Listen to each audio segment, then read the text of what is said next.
All right. Hello, everyone. Welcome to our reading of the film Not Another Teen Movie.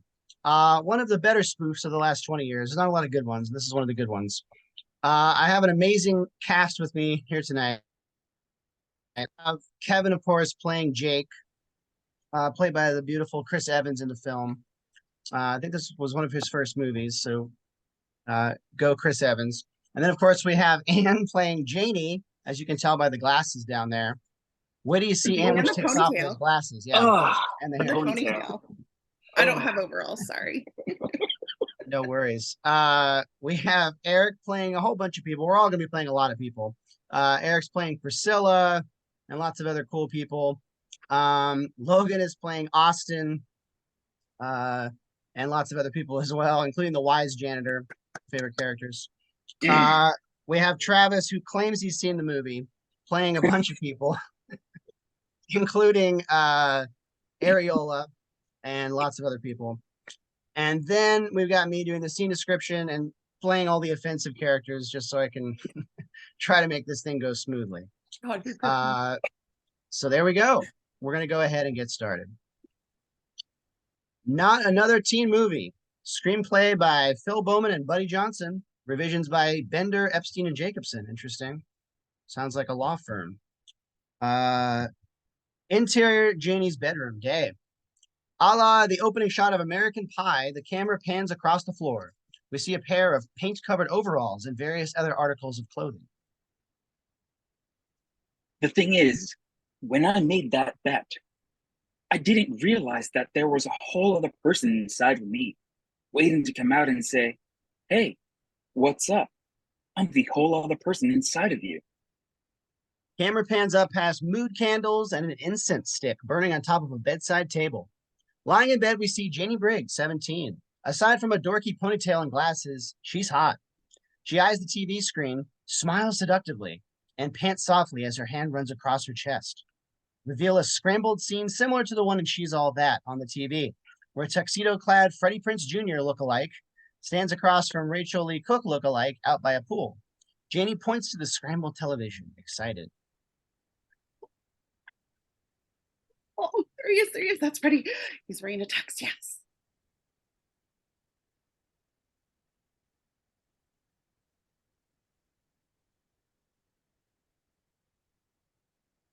Uh, I'm one lucky girl.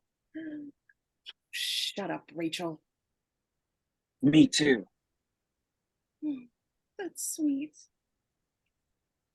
Janie reaches under her bed and pulls out a tube sock from which she removes a 10-inch black rubber dildo. Janie clicks it on, causing it to gyrate wildly, smacking her repeatedly in the face. She struggles to maintain control and is finally able to adjust the vibration level to low and slides the dildo under the covers. So, can I be your Prince Charming? Yes. She begins moaning, sweating, and biting her lip. Suddenly, her bedroom door opens. Mr. Briggs, Janie's father, an unshaven man holding a beer and wearing an army t-shirt and boxers, stumbles into the room. Morning, sweetie. Janie quickly sits up and grabs the remote, frantically trying to change the channel. Daddy, what are you doing in here? Janie fumbles with the remote. All this as the vibrator continues to buzz loudly. Damn, what did I come in here for? Just then, Mitch Briggs, Janie's runty 14-year-old brother, begrudgingly walks into the room. It's her birthday, Dad. Oh, yeah, happy birthday, sweetie. Mr. Briggs leans over and tassels Janie's hair. Would you guys please? Mitch looks over at the television. Hey, Dad. I think Janie's trying to watch a Freddie Prinze Jr. movie. Janie smacks the remote, finally able to shut the TV off. Janie's dog Roscoe, a mutt, follows and jumps onto the bed. Roscoe! Janie's eyes roll back, her lip quivers. What's that buzzing sound? Janie is fighting the growing urges. Wait a minute, here. They must still be doing that construction next door. Just then, Janie's grandma and grandpa walk into the room holding a birthday cake with a frosted 17 on it. Johnny? Jeannie clamps the sheets.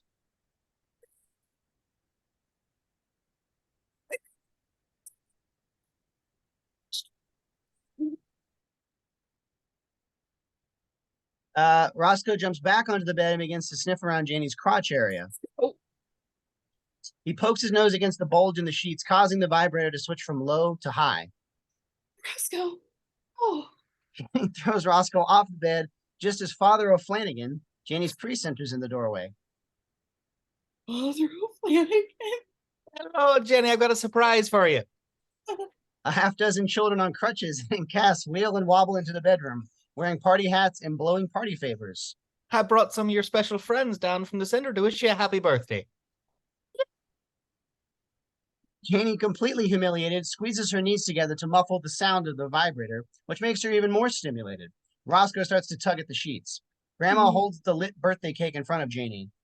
Okay, make a wish, dear. Janie tries to hold back as Roscoe makes one final tug of the sheet. The sheets fly off the bed. There's a collective gasp from everyone in the room. Janie lets out a huge cry. Grandma watches wide-eyed as we hear a pop. The dildo flies through the air in slow motion. A glob of white frosting splatters across Grandma's face.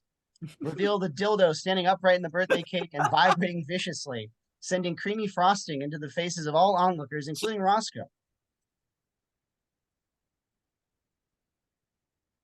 So, what's the flower? One of the kids raises his hand. Janie looks on in horror. Smash to black. Teen movie flashes on screen. Exterior high school morning. Opening titles over selected beauty shots of school and kids. A commentary guy backpedals as he speaks to a group of prospective freshman students. Okay, this is not your typical high school you see here at John Hughes. There are no cliques, no exclusive social groups. You're accepted for who you are and not who you hang out with. The group of students look at each other and smile. Now, I'm going to divide the tour into several smaller groups so that you can get to know some of your peers a little bit better. The tour guide points to individuals in the group. Okay, why don't we get the big jockey guys over here in one group, and then we get you slutty girls over here by me. Okay, yeah, how you doing? And all the losers. He points to a dorky kid heading over to the jock group. Oh, that includes you. You should hang out in the back. Take a good look at the kid standing beside you, because you're going to be the only friend for the next 4 years. Okay, let's move it, people. The tour guide continues moving past a group of cheerleaders practicing their routine on the front lawn. Interior Mr. Briggs's truck, day. Janie and Mitch are squeezed into the front seat as Mr. Briggs drives, swerving all over the road. The dashboard is covered in loose change, empty beer cans, wrappers, etc. Janie reads from a book entitled How to Make a Rebellious Statement by Ignoring Boys. You really need to start dating. I don't date, you know that. Oh, come on, Janie. You know Dad's rule. If you don't have sex, then I'm not allowed to. Look, Mitch, I don't conform to typical high school norms, okay? I read Sylvia Plath, I listen to Bikini Kill, and I eat tofu. I'm a unique rebel. Sounds more like you're a lesbo. Now, Mitch, leave your sister alone. Thank you, Daddy.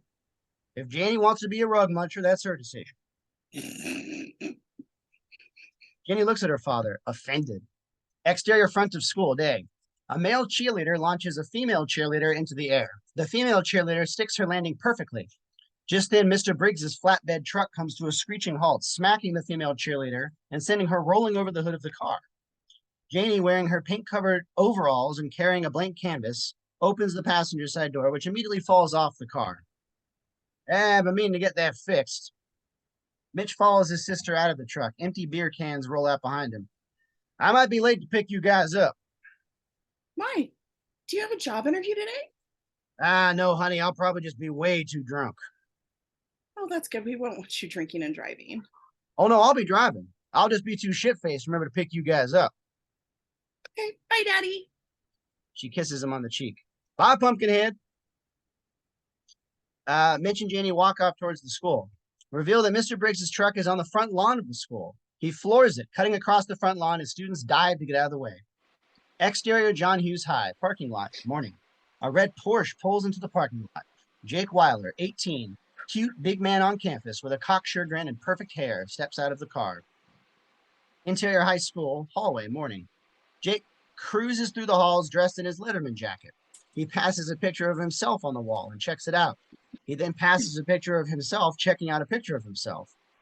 He struts past two cuties ogling him from a nearby locker. Hello, ladies. He keeps moving along as a bra smacks him in the head. Hey, Tiff. He takes a few more steps before being pelted with a pair of panties. Melanie. Kate continues on as a jockstrap nails him in the face. Arthur. Interior high school, Janie's locker day. Janie stands at her locker taking out books. We see a pair of feet walking towards her and pan up to reveal Ricky, her adoring best friend, holding something in his hand.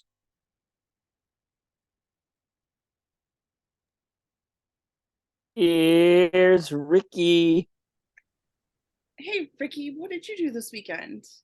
Well, Friday night I stood outside your window in the pouring rain, screaming your name for several hours. Then I spent all of Saturday and Sunday making you this, Janie. I've been desperately trying to tell you that I'm madly in love with you. Mixtape for your birthday. Janie grabs the mixtape. A mixtape. That's so sweet. Thanks, Ricky. Janie throws the mixtape in her locker, closes it, and heads off. See you in English. Ricky smiles and waves. I always do.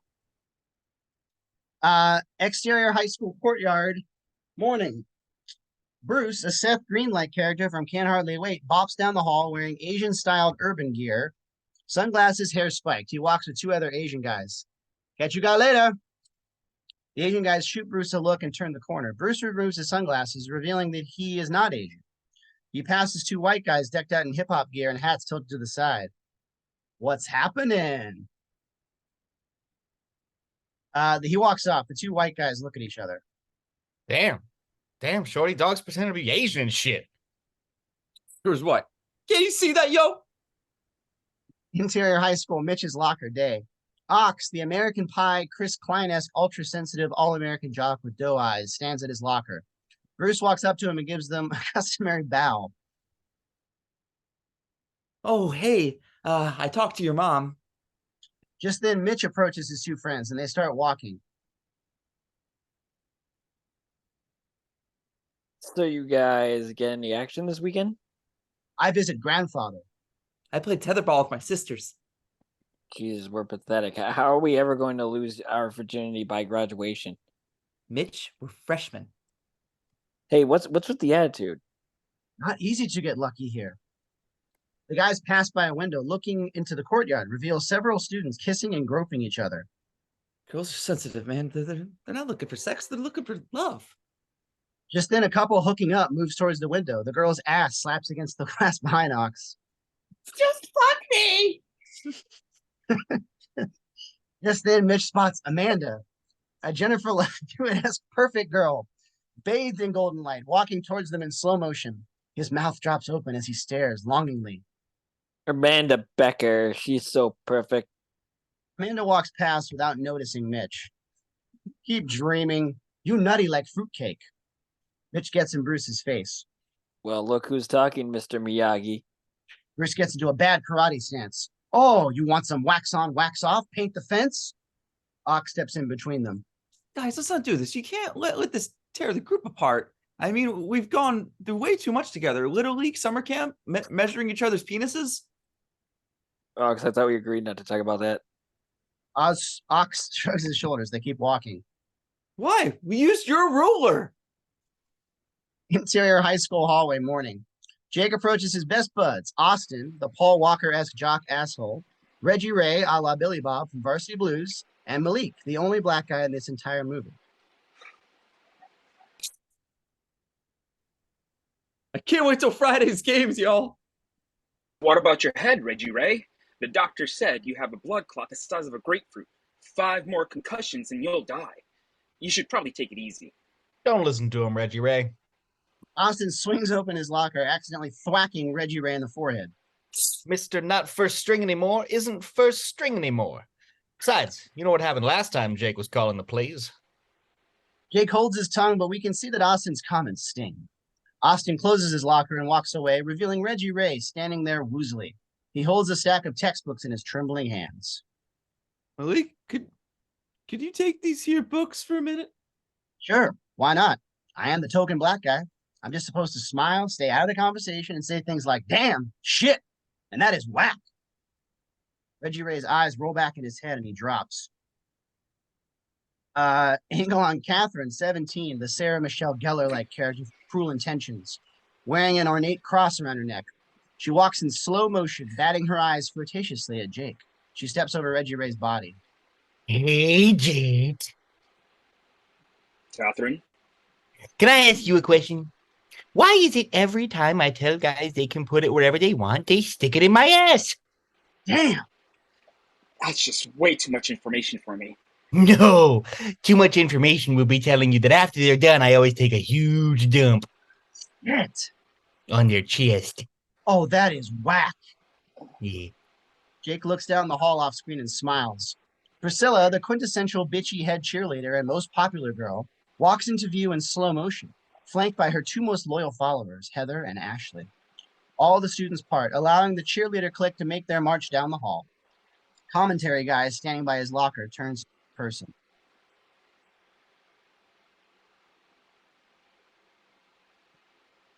Why does this happen every time a hot girl walks down the hall? Back to real time as Priscilla walks up to Jake. Catherine looks on jealously. Priscilla, there you are. Jake puts his arm around Priscilla.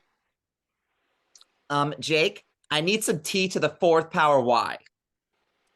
Huh? Some time to talk to you.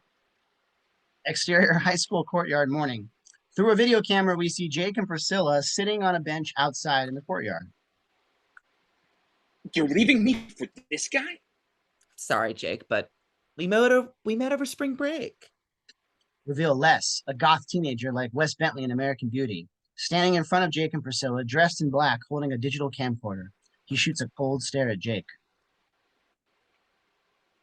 I'm not ordinary. Jake gives Les a weird look and turns back to Priscilla. You're leaving me for this guy? His name is Les, and he's the most beautiful thing I've ever seen. A beat. Les clears his throat. Priscilla rolls her eyes. And so is his bag. Reveal a bag floating next to him like the bag in American Beauty. Jake looks on, baffled. Interior high school art studio morning. Tight on Janie's hand as it dips a brush into a jar of paint. We hear Bikini Kill's Rebel Girl. We then see various shots of Janie at work. Long strokes across the canvas, throwing paint, using her fingers to smudge. She meticulously studies her work. Frustration, joy, tears, hysterical laughter. Finally, she puts down her brush and lets out a sigh of satisfaction before stepping back to look at her artwork. Reveal that the painting is nothing more than a childish illustration of lollipop trees and stick figure people. Danny Briggs, please come to the principal's office. Interior principal's office morning. The school principal, Mr. Cornish, stares across his desk and smiles. I know that being a foreign exchange student can be a little scary, adjusting to a new school in a new country, but I think you're going to find that the students here are very accepting of who you are. Reveal 18-year-old foreign exchange student Areola, sitting in a chair completely naked with a tiny black backpack over her shoulders.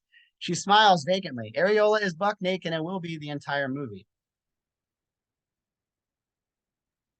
I'm so happy to be in America. My breasts are perky, yes. Yes, well, you certainly have a sunny disposition. So you've got your class schedule, right? I don't need the class schedule. I only come to this school to be objective of, why is this Russian? Of lust for poor nerds who can't not get American pussy. Well, isn't that wonderful? Janie peeks her head inside the office. Oh, hello, Janie. Come in. I want you to meet our new foreign exchange student, Areola. Areola, this is Janie. She'll show you to your first class. Areola gets up and kisses Janie on both cheeks. Janie isn't sure how to react to Areola's nakedness. I like your backpack. Interior principal's outer office morning. Janie and Areola pass by two students who are talking to her. Dude, I heard there's some undercover reporter posing as a high school student. No way, dude. Sadie, an 80-year-old lady, dressed exactly like Drew Barrymore and never been kissed, walks up to the two students.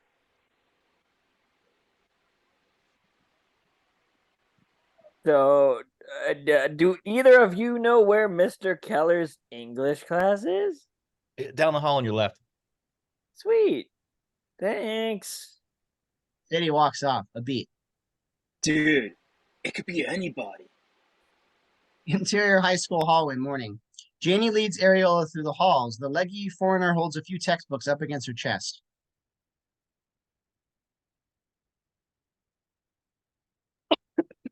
Sorry. So, oh, my script went away. Hold on. So, Ariola, I noticed your accent keeps changing. Where are you from? I cannot tell that because I am a generic foreign exchange student whose country of origin is of little importance. Janie stops in front of the chemistry lab. Have fun in chemistry. Rightio, see you at tea time. Ariola walks into the classroom. Exterior high school courtyard morning. Jake, Austin, Reggie Ray, and Malik stand in the courtyard watching Priscilla and Les, making out in the courtyard as the bag floats by their heads, trying to get in on the action. How could Priscilla dump me, Jake Weiler? I mean, who the hell does she think she is? I got 2 words for you, Jake. Prom queen. Material. Jake looks confused. Look, Priscilla's totally replaceable. Given the right look and the right boyfriend, any girl could become this year's prom queen material. Oh, bet. Reggie Ray pulls out a ledger and opens it. He holds a pen. Okay, Jakey, I'm about to make a big mistakey. Here's the wager. I'm going to pick the most hopeless girl at this school, and I bet you can't turn her into prom queen. You're on, Austin. And I'll bet that you lose the bet, but in doing so, you'll learn a much more valuable lesson and win in life, that is. You're both on. Jake shakes hands with Austin and Malik. All right, let's find you a prom queen, mister. Let's find me a prom queen. They begin walking through the courtyard, scoping out the girls as they pass by. Here we go. A girl with a hunchback passes. Yeah, so baby's got a little hunchback. It's way too easy. Okay, what about her? They stop in front of an albino girl who sits strumming a guitar around a group of friends. I have no pigment. I need sunscreen. Dude, any girl with a guitar is hot. Granted, she's a hippie albino, but she could still be prom queen. And there's no way I could be a prom queen. Fine. How about the Fratelli sisters? They pass the Fratelli sisters, a pair of conjoined twins attached at the head, trying desperately to put on a backpack. So they're slightly disfigured and connected at the head, but combined, those two make up one pretty decent chick. I'd do 'em. Of course you would, Reggie Ray. Austin continues to search. But I'm looking for someone that's really screwed up. I'm talking about a real shit bomb. Suddenly, Austin's expression changes. Well, bombs away. Everyone whips around to see Janie walking up a set of stairs looking very hot. Disgusted reaction from Austin, Reggie Ray, and Malik. Jake takes one look at Janie. His eyes go wide in terror. No, anyone but her, not Janie Briggs. The albino girl continues to play. That girl's so hot. It's obscene. Janie shuffles past the guys. She's got glasses, a ponytail, and paint covering her overalls. There is no way that girl could be prom queen. She could easily be prom queen. All the guys stare and share in Jake's disgust. Malik slaps Jake on the back. Damn, that shit's whack. Interior high school gymnasium day. Mitch and the guys dressed in their PE clothes walk past a hottie entering the girls' locker room. The door opens a crack, giving the guys a glimpse of the paradise inside, a kaleidoscope of topless girls' bras and panties. They take it all in wide-eyed as the door slowly swings closed. Interior boys' locker room day. Mitch, Ox, and Bruce are sitting next to their lockers getting undressed. A fat guy undresses behind them. Can you imagine what they're doing in there? Holy cow. Guys, get your head out of the gutter. It's just a girls' locker room. I'm sure it's no sexier than it is in here. Through a vent in the ceiling, the guys hear a conversation of two of the hotties in the girls' locker room. Hey, Molly, can you help me take off my panties? Hold on, Christy. I've got lotion all over my hands. Oh, that's okay. You can just use your mouth. All the guys look up to the vent where a sign reads, "Vent to girls' locker room, maximum capacity 2 adolescent boys." Interior high school classroom day. A handsome English teacher, Mr. Keller, 30s, stands in front of the class. So who would like to share their poem with the rest of the class? Ricky waves his hand around eagerly. Mr. Keller points to Ricky. Ah, yes. Ricky. Ricky walks up to the front of the class and opens a crumpled piece of paper. 10 Things I Love About Janie by Ricky Lippman. Men. He doesn't even know his own name, folks. He looks right at Janie, who doodles on a pad obliviously. I love it when Janie talks. I love it when Janie walks. I love it when Janie drinks. I love it when Janie blinks. I love it when Jenny says hi. I love it when Jenny says, "See you in English." Do you remember that? I remember that. I love sitting right next to Jenny in class. I love staring into Janie's window on 1465 South Pass. I love following Janie to the mall. I love collecting strands of Janie's hair and rolling them up into Janie's hairballs. Mr. Keller looks perplexed. Thank you, Ricky, for that interesting poem. And when I say interesting, I do mean disturbing. Ricky shuffles back to his desk beside the girl he loves.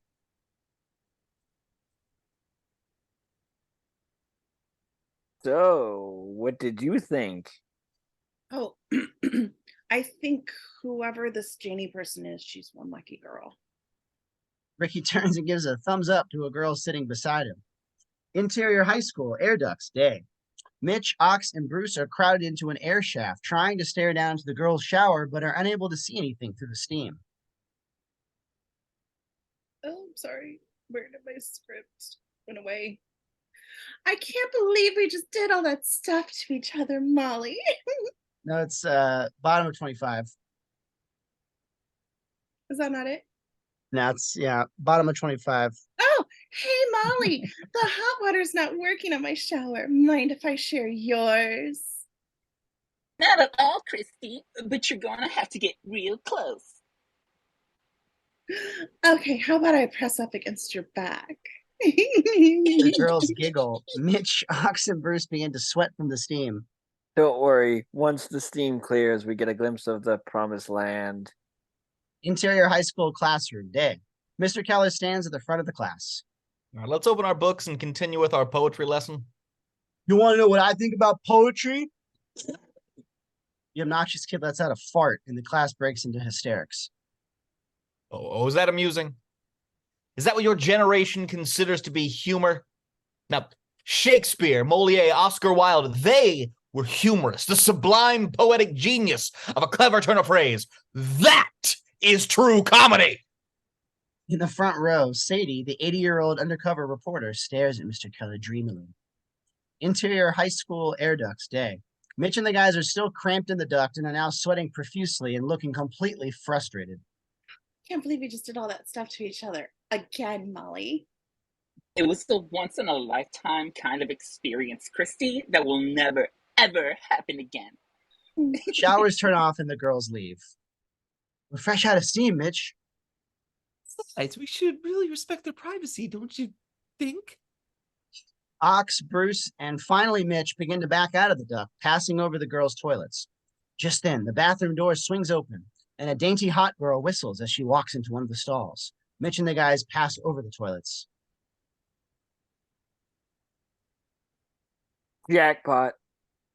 Mitch, girl go pee-pee, not something I want to see. I'm going to have to agree. Would you two please try to be a little bit open-minded here? The dainty hot girl meticulously places a toilet seat cover on the plastic rim and sits down. She removes a compact mirror from her bag and fixes her makeup. This make me kind of happy in pants. The dainty hot girl is now putting on lipstick. Suddenly we hear an explosive burst, causing her lipstick to run across her face. She blushes embarrassed. Up in the air shaft, Mitch and the guys look completely disgusted. Reveal a screw supporting the shaft starting to give way. Interior high school, classroom day. Mr. Keller continues his rant. Your modern day, moronic, feeble-minded, sophomoric excuse for wit. Interior girl's bathroom day. The dainty hot girl is now flossing her teeth as she continues to unload. Mitch and the guys attempt to back out, but are jolted as the vent starts to give way. The dainty hot girl looks up startled. Just then, the virgin posse crashes through the air vent and lands headfirst into the dainty hot girl's stall. Interior high school classroom day. Merely a parade of nasty, filthy, vulgar human excrement. Suddenly, the ceiling collapses in a tidal wave of shit. The dainty hot girl and the three virgins crash onto Mr. Keller. Silence. Now that's some funny shit. The class breaks into hysterics. Interior high school cafeteria day. A clump of unidentifiable cafeteria food is slapped onto a plate. We see the plate belongs to the dainty hot girl, who pushes her tray along the food bar. Behind her, Ricky and Janie stand in line. Reveal Jake following behind Janie with the tray. Hey, Janie, what's up? Ricky looks over at Jake, surprised. Excuse me? Listen, did you ever wonder what it would be like to be the most popular girl in school? I mean, anorexic, superficial, a bitch whore who lacks any real long-term goals? Exactly. So if you're interested, I thought maybe we could go out sometime and be seen in public together. You haven't spoken to me in 4 years, Jake. No, it's actually been like 6 years, because the time you're referring to when we were standing in line at that movie theater, I was actually saying hey to the person right behind you. Janie grabs her tray and walks off. Ricky shoots Jake a threatening stare.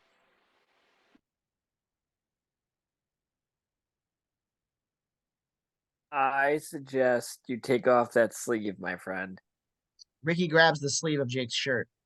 because I don't like what you've got up it. Ricky quickly fixes the Jake's shirt. Sorry. Ricky grabs his tray and walks away. Exterior high school practice field, late afternoon. The football team runs through practice plays on the field. The coach, a la John Voight in Varsity Blues, watches from the sideline. Let's go, goddammit! I want to see some more hustle. First string, second string, third string. Jake sits on the bench, lost in thought, pulling to Jake's eyes as we hear. And now number 7, our hometown hero, first string quarterback, Jake Weiler. We hear the sound of a crowd going wild. The coach claps his hands in front of his face, snapping Jake out of his trance. All right, boys, let's hit the goddamn showers. God damn it. The starters, Austin, Reggie Ray, and Malik, and their backups run off the field. Reveal Jake sitting on another bench far away. Jake defiantly runs up to Coach. In the background, a hooded janitor picks up trash on the field with a poker.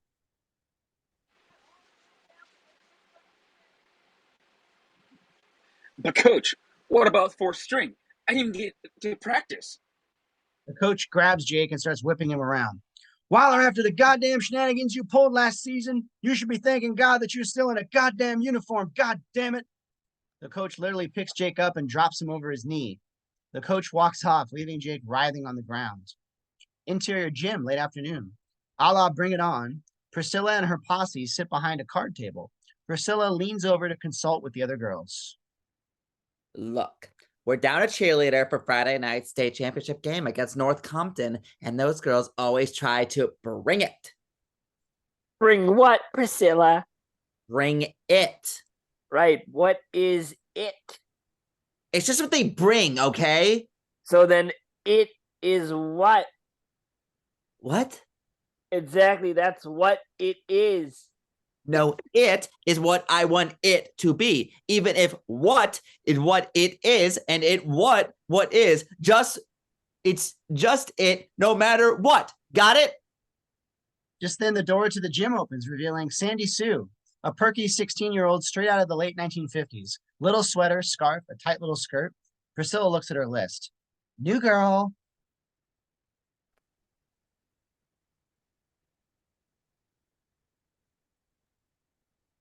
Hi, I'm Sandy Sue, and I just want to say it's simply swell to meet all of you.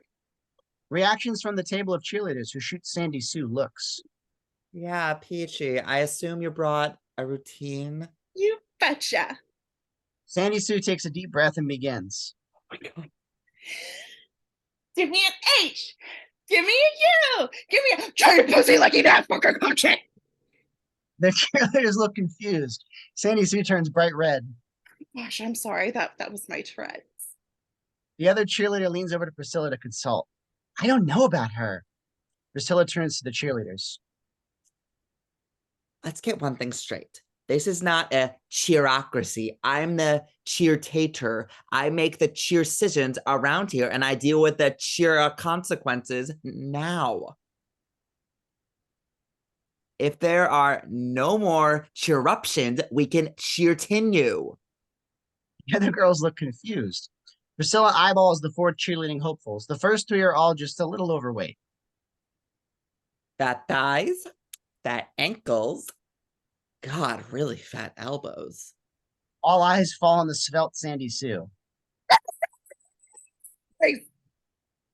Upbeat. She'll cheer do. Interior John Hughes High Library, late afternoon. Mitch and the Virgins sit in a library that looks exactly like the library from the Breakfast Club. They stare at the clock despondingly. If my parents find out I got detention, they won't let me eat dessert for like a week.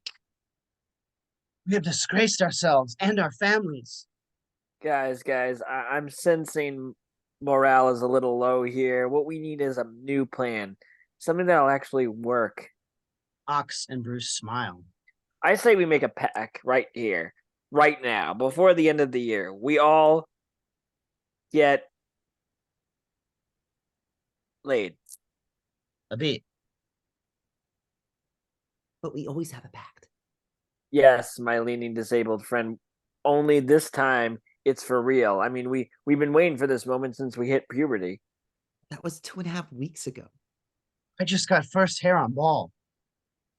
Bruce and Ox consider. Mitch regroups. Guys, I don't think you understand what I'm saying.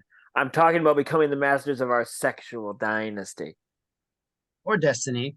Glorious patriotic music begins. Mitch stands up from his chair. No longer will our penises remain flaccid and unused. Music grows in intensity. Bruce stands on his chair. No longer we steal grandfather's porn. A final crescendo of sound. Ox leaps onto the table. No longer will we spend our Tuesday afternoons jerking each other off. The music stops. Mitch and Bruce look up at Ox. Ox, what is up with that? Just then, the door bursts open to reveal Paul Gleason as Principal Richard Vernon from Breakfast Club. What in God's name is going on in here? Mitch, Bruce, and Ox sit at attention. Sorry about that. We were just... I don't want to hear it, mister. You just bought yourself another detention. But that's not fair. I Cry me a river, pal. You just bought yourself one more. Mitch looks annoyed. Eat my shorts. What was that? Eat my shorts. That's another one. You don't want to mess with the bull, young man. Get the horns. I'm shaky. You just got yourself another. You through? Not even close, bud. There's another. But I was just telling him. Hey, that's another one right there. So that make another for Ox or for Mitch? Another. I confused. Shut your hole, Wang Chung. I've got all you for the rest of your natural-born lives. You're mine. Next time I come in here, cracking skulls. Vernon turns and leaves. A toilet seat cover sticks out of his pants. Mitch turns to the other guys. That guy has been here for way too long. Another! Oh. Exterior Jake Weiler's house, establishing night. A large private property in a wealthy neighborhood. Interior Jake Weiler's house, bedroom, night. Jake enters his room to find a suited Mr. Weiler putting up a large Princeton banner over Jake's bed. How many times have I told you, Dad? I'm not going to Princeton. Listen, I'm not trying to pressure you, son. I'm just saying give it 4 years, and if you don't like it, there's always a job waiting for you at my firm. I don't want your life. Nick collapses on his bed, pouting. That's okay, son. I heard about what happened with you and Priscilla. But the good news is I have a perfect rebound girl for you. Really? Beverly, can you come in here? The door opens and we see Beverly, a woman in her 40s. Dad, that's Mom. What do you say, kiddo? I don't want your wife. Mr. Weiler slowly begins to walk out of the room. I'll just leave you two alone. He exits, leaving Jake and his mom staring at each other uncomfortably. Exterior train tracks, morning. We hear the whistle of a train as it passes by. Exterior Briggs's house, morning. Establishing shot of Janie's rundown, ramshackle house with the truck in the driveway. Ricky rides a razor scooter into frame, stops in front of Janie's house, and looks up into Janie's window. Interior Briggs's house, kitchen, morning. Mr. Briggs, Mitch, and Janie sit around a card table littered with liquor bottles as they pick at 2 heads of lettuce. Roscoe also eats lettuce out of his bowl. It's just not fair, Dad. Why? Why can't I beg someone before Janie does? Bang someone before Janie does. All right, Mitch, new rules. You can bang someone when Janie does. Those are the same as the old rules. Well, good then. I can sleep at night knowing that neither of you will get impregnated by some irresponsible teenager. But I'm a guy. All the more reason. Mitch stands up from the table in a huff. Why can't you just be normal? Camera moves into Janie's eyes. Exterior neighborhood, afternoon, flashback, 1992. 8-year-old Janie, still with glasses and a ponytail, stands with Theodore, her precocious English second grade classmate. Behind him, his parents sit in a running station wagon packed with suitcases and boxes. Oh, Theodore, do you have to go?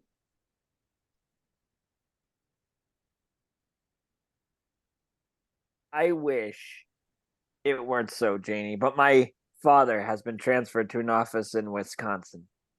You're not British anymore. And will you write? That's what the fucking does. Twice a day and some days thrice. They kiss on the lips and embrace. Theodore waves as he walks to the car. Goodbye, me love. A tear streams down Janie's cheek. Just then, present-day Mitch enters the flashback and addresses the young Janie. That's it? That's why you never dated another guy? What do you mean? He never spoke to me again. That kid was a dumbass. Reveal that Theodore is still there, standing by the car. Excuse me, but do you realize that I'm standing right over here? I can hear everything you're saying. I admit, Theodore is a little queer. Hello, I'm still within earshot. He's just more mature than the other kids. Get over it, Janie. I'm only 8 years old. This is a very fragile time in my life. Well, it's a very fragile time in my life, too, and I'm ready to score some Punani. Punani? Punani. What's a 80s term? Young Janie looks confused, as are we all. Just then, present-day Mr. Briggs stumbles into the flashback and looks around disoriented. Where the hell am I? Exterior Jake Weiler's house, establishing, night. Interior Catherine's bedroom, night. The bedroom is decorated exactly like Sarah Michelle Gellar's in Cruel Intentions. Catherine lies on a canopy bed wearing nothing but a sheer silver teddy, reading from a diary with Jake's diary written on it. There's a knock on her door, and Jake lets himself in. Catherine holds up the diary right in front of Jake. Catherine, I need to ask you a favor. Well, it's about time. She slinks towards him. Jake pushes her away. No, not that. In a huff, Catherine throws the diary across the room at Jake. He dodges it. Listen, you're the cruelest girl in high school. You're the only one who can help me trick Janie Briggs into liking me. Whoa. You don't mean that girl with the glasses and the ponytail, do you? Don't forget about the paint overalls. Catherine shudders, considering. She straddles Jake and starts to undo his belt. Well, it's going to be difficult, but I think I can help you. For a price. And this time, I don't want your car. I want you. Jake knocks her hands away from his zipper. That's disgusting. You're my sister. Only by blood. What is wrong with this family? Do you want my help or not? Jake considers and reluctantly sticks out his hand as if to seal the deal with a shake. Catherine grabs his hand and starts to massage the shaft of his arm suggestively. Okay. There are 3 things you need to have Janie eating out of the palm of your hand. Catherine sticks Jake's whole hand in her mouth as if she's giving oral sex to his arm. Catherine gags on his fingers. Tara True? Catherine pulls out his fingers. I said, first you're going to have to earn her trust. She sticks his hand back into her mouth and gags. Exterior high school, schoolyard, flash forward. We see Janie struggling to help her brother Mitch, who is being pushed around by a circle of bullies. Leave him, come on, leave him alone. Jake spots this and runs up to defend Mitch. That's enough. Back off. Mitch swings wildly with his eyes closed, swatting away at the bullies. Jake pushes aside two of the bullies just as one of Mitch's wild swings accidentally connects with Jake's nose. Surprised, Jake clasps his face as blood drips out from between his fingers. The bullies share a laugh as Jake eyes Mitch. You little shit. Jake jumps Mitch, pins him down on the ground, and unloads a flurry of punches. After a few seconds of pummeling, the bullies have to pull Jake off of Mitch. We hear Mitch groaning from off screen. Jake looks over to Janie with a guilty expression. Jake turns to one of the bullies, who looks down at Mitch and winces. Yeah. And don't ever mess with him again. Exterior high school football field, flash forward day. Camera pans across the empty bleachers and down to the football field, where Janie and the rest of her art class sit sketching. Once you've got her trust, it's time to make her feel special. Interior PA room day, tight on a hand as it turns up the volume on the stadium speakers. Pick a song with her name in it. It always works. Exterior high school bleachers day.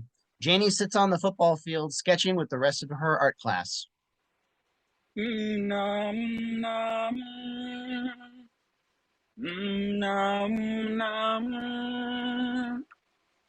and the others in the class look up to the bleachers, surprised. On the bleachers, Jake confidently walks into frame, dressed like Steven Tyler from Aerosmith, holding a microphone stand with a scarf tied on it. He starts to sing Aerosmith's Janie's Got a Gun. Janie's got a gun. Suddenly, one of the students in the class panics and points at Janie. She's got a gun! Janie's got a gun! Whole world's come undone. Janie's got a gun. Students in the class start screaming and running. Jake closes his eyes and starts to really get into it. Run away from the pain. Run away, yeah.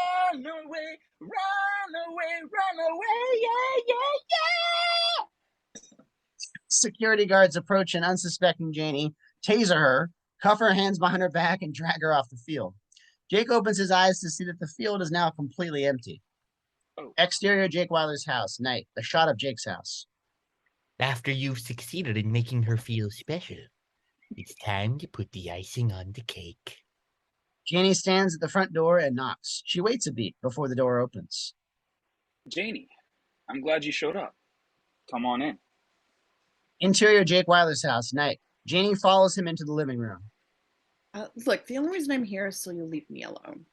Please, have a seat. Janie reluctantly sits down. I was just making a snack. Jake leaves the room. Janie gets up and walks over to a glass cabinet with a sign above it reading, Dad's Wall of Jake's Accomplishments. We see a series of photos. Jake's first steps, Jake's first football game, Jake's Princeton graduation, Jake's wedding day. On closer inspection, we can see that his face has been crudely glued onto his father's body in the last two photos. Janie takes this in curiosity. Just then, a reflection of Jake appears in the glass. Janie turns to see Jake standing there with whipped cream perfectly applied to his breasts and crotch area with cherries for nipples. Hungry? Janie looks like unimpressed. Sundays. I'm not unimpressed.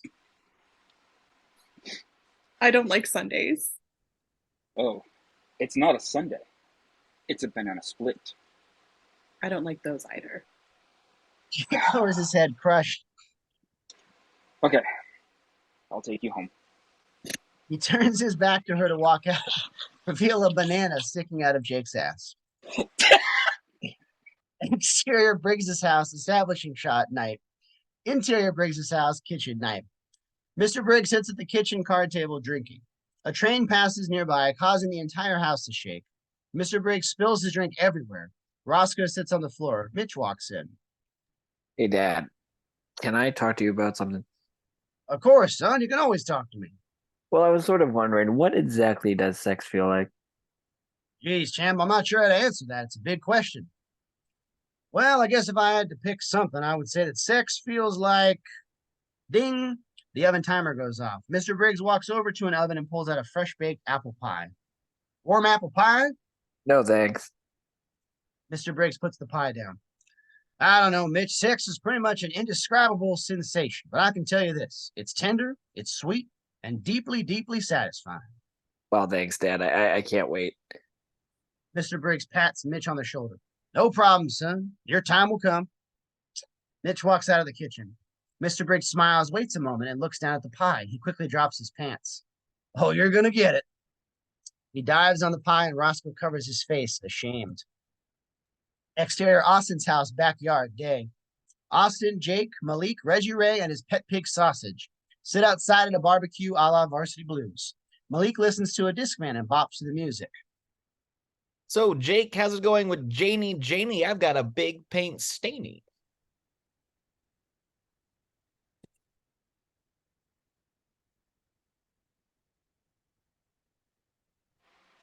You can ask her tonight when I bring her to Preston Lowenstein's big party. Reggie Ray nods, impressed. Damn! Austin looks sour. Austin's father, an all-American middle-aged man, stands at the grill beside Mr. Weiler. A bunch of juicy steaks surround one tiny chicken wing. Austin and Jake's mother sit together and talk nearby. How fitting.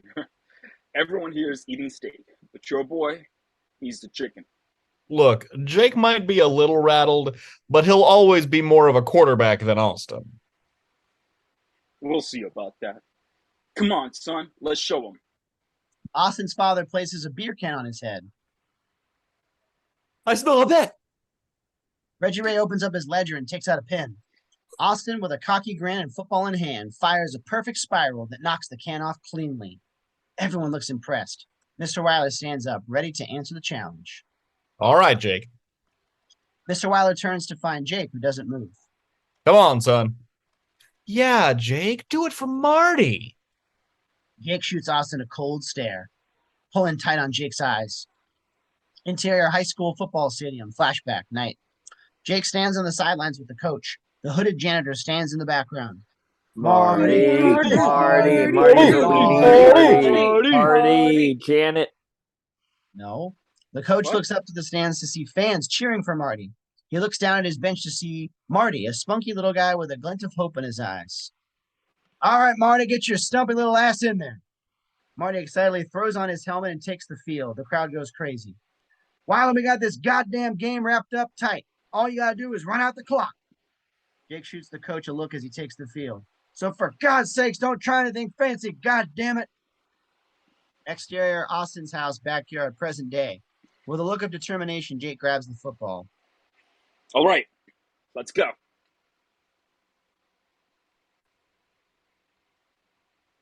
Mr. Wilder places a beer can on his head and stands still. Jake closes his eyes, takes a deep breath, and launches the ball. It soars way off target and nails Reggie Ray in the head, knocking him out. It must have been the wind, son. Here, try again. Mr. Wilder places a case on his head. Jake whips around. Miss. I think I moved that time. Mr. Wilder now balances a keg on his head. Jake throws and misses. Okay, nobody was talking when Austin threw. A flurry of throws mixed with Jake's frustrated expressions, and Mr. Wilder now holding up Mrs. Wilder on a deck chair holding a cocktail. Jake misses. Pull back to reveal everyone has been knocked out by Jake's errant throws, including Sausage. At least you kept him in the yard this time, son. Exterior train tracks, establishing shot, late afternoon. Establishing shot of train moving along tracks. Interior Janie Briggs's house, living room, late afternoon.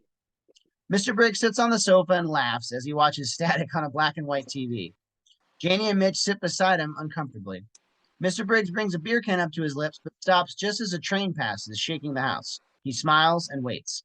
As the rumbling settles, he raises the beer can again and takes a long sip. Just then another train rolls past, causing him to spill it all over himself. The doorbell rings. They all look at each other, surprised. Janie gets up from the couch and walks over to the door. She opens it to reveal Jake. Jake, what are you doing here?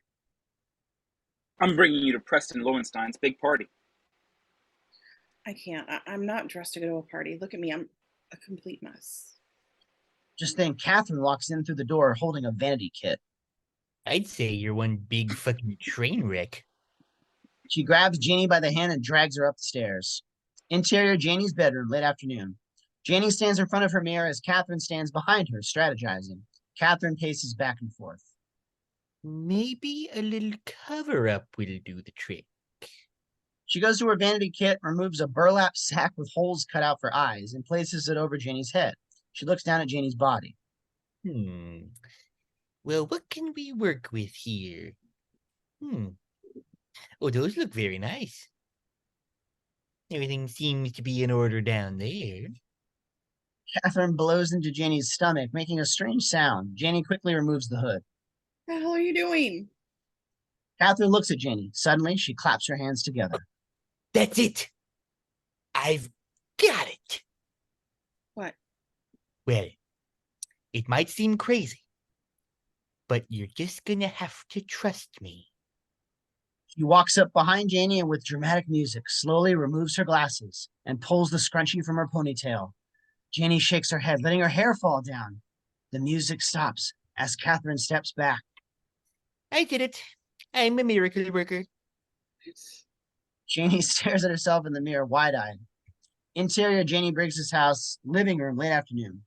Mr. Briggs, Mitch, and Jake sit on the sofa as Static continues to play on the TV. Do you guys get any other channels? No, but I've been meaning to get that fixed. Just then, Catherine stands at the base of the stairwell. Gentlemen, may I present you the new and improved Janie Briggs. We hear Kiss Me by Sixpence None the Richer as a pair of red high heels step into frame. Jake's mouth drops open. In slow motion, we pan up Janie's legs to her red satin dress, over her healthy bosom, and up to her soft porcelain cheeks. Janie smiles, bringing us back to real time. Congratulations, you just got your first slow motion entrance. Just then, Janie's foot breaks through the wooden stair. Oops.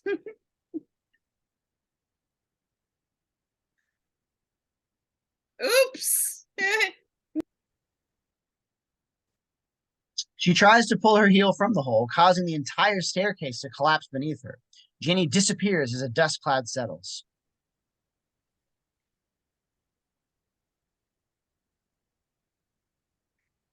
The ceiling above the stairs collapses, sending plaster and wood beams crashing on top of Janie. A long pause. Mr. Briggs turns to Jake and Mitch, who look horrified. I've been meaning to get that fixed. Interior Preston Lowenstein's house, dusk. An elegantly decorated home. Preston Lowenstein, a waspy-looking guy, stands in the front hallway with his parents, who each hold a suitcase. Now, Preston, I left some money on the kitchen counter and the emergency numbers are by the phone. And remember, son, no parties. I know. Suddenly, the door opens and two guys rolling a keg storm in.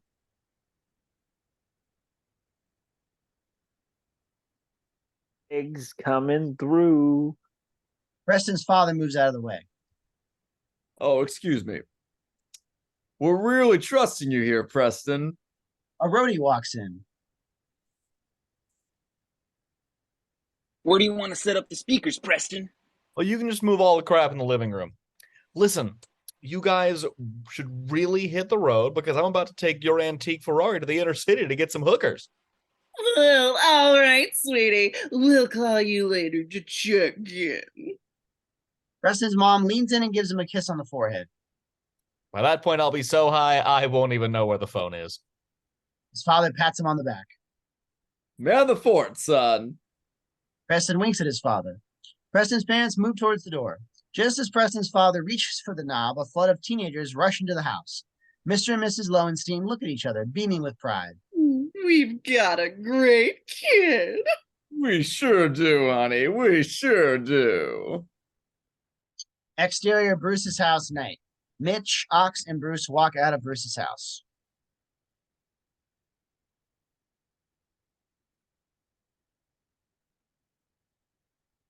Come on, Mitch. Yeah, I'm here. Get your mom's car keys. Check. The guys jump into a station wagon parked in front of the house. The back seat is filled with bags of chips, a large cooler, sleeping bags, pillows, a boombox, a guitar case, perfect 10 magazines, a map, etc. Sleeping bags? Check. Condoms? Condoms check. They're pubescent libidos that will take us on a series of wacky mishaps and wild adventures. Doesn't sound like Trojan. All three look down at their crotches. Check. Mitch, Ox, and Bruce turn to each other and high five. Road trip. Road trip. The trip. Bruce drives 200 feet down the street and then parks in front of Preston Lowenstein's house. Music stops. We hear. Interior Bruce's car. Night. The guys remain in the car. Hey, gentlemen, tonight we are going to our first big high school party. If there's any place to buzz the Brillo, this is it. How you plan on buzzing Brillo? Mitch holds up a letter labeled Amanda. With this letter. Now, Amanda Becker will finally know the truth that I have loved her since the first time I saw her. The first time I saw her. Mitch, the that was yesterday. God damn it, stop. Work with me here, Ox. No. Well, you've actually been a brave man, Mitch. Like the time you snuck us into that R-rated movie and the time you stole a case of beer from your dad. Oh, and the time you spread peanut butter all over your balls and let that dog lick you clean. Mitch slaps Ox in the back seat. Ox. What? He could have bitten you. A beat. Mark my words. Girl like Amanda not going to give you time of the day. No, Amanda's different. She'll be able to see the true me. She's not the kind of girl who is obsessed with apprentices. Appearances. Appearances, sorry. Interior Amanda Becker's bedroom. Night. Amanda stands in front of a full-length mirror wearing a tight tank top, unsatisfied. I have to look good tonight. It's all that matters. Well, I can tell you what's wrong, sis. Revealed Jennifer Love Hewitt standing behind her, also in a tight tank top. Your top is way too loose. Really? Oh, yeah, it's practically falling off you. Jennifer hands Amanda another top. Try this on. Wow, thanks. Amanda takes the tank top and walks off screen. Hold on Jennifer's face for a long beat. Perfect. Do you feel better now? Reveal that Amanda is now wearing a tank top so tight that her breasts are pushed up to her ears. A little tight. Interior, Preston Lowenstein's house. Night. Catherine, Jake, and Janie walk into the party, which is in full swing. People at the party turn and admire the new Janie. Pick up Priscilla, who notices that all eyes are on Janie. She huffs and walks out of the room. Les follows her, is followed by the floating bag. Catherine turns to Jake and Janie. Well, I'm gonna go fuck a complete stranger. Later. Catherine walks off. Janie looks around, intimidated. Can't believe you talked me into this. Relax, you'll be fine. Howdy, Jake. Reggie Ray sits on the couch pouring beer into his pet pig Sausage's mouth. Everyone's getting shit-faced tonight. Even Sausage. Reggie Ray takes a six-pack and smashes it against his forehead. He blacks out. You know, I've never had a drink before. Don't worry. I'll keep an eye on you. Let me grab you a beer. Camera tracks through the house in the same style as Can't Hardly Wait. Jake walks past Austin, who approaches Sandy Sue, the cheerleader from tryout. Hey, what's your name? I'm Sandy Sue. Lip tag booker. Austin looks around nervously. Who told you that? Was it Allison? Because she was really bitter when we broke up. Exterior Preston Lowenstein's house. Night. Ricky, fully decked out, stands outside, ringing the doorbell. Nobody answers. He starts knocking on the door, soft at first, then harder. Still no answer. He tries to open the door. Nothing. He walks away from the house and looks through a window, where he sees Jake holding two beers in plastic cups and handing one to Janie. Just then, a few kids walk up to the door and knock. The door opens immediately, and they walk into the party. Ricky lunges for the door just as it closes. He knocks again. No answer. Interior Preston Lowenstein's house. Continuous. Ariola struts through the party naked as usual. She passes two girls, one of whom is also naked. The other naked girl turns to her clothed friend. Oh my god, I cannot believe she wore the same outfit as me. Over to Mitch and the guy standing against the wall. Where is Amanda? I thought she was gonna be here. Suddenly, the front door swings open and Amanda makes her entrance. Music screeches to a halt. The entire party stops. Sneaker Pimp's Six Underground plays as every head turns to the door and all eyes fall on Amanda. She just stands there, her hair flowing in the breeze. After a beat, a curious guy walks in from the kitchen.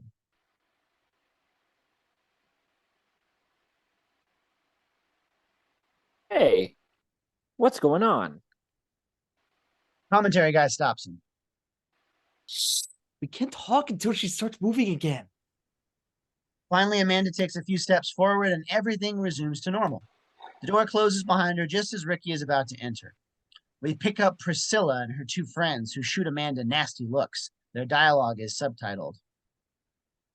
She's so baby tea blue nail polish. Two pack. Are you still down? Disc 2, track 5.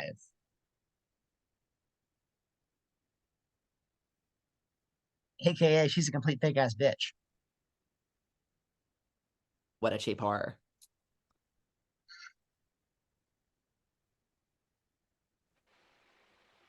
Totally.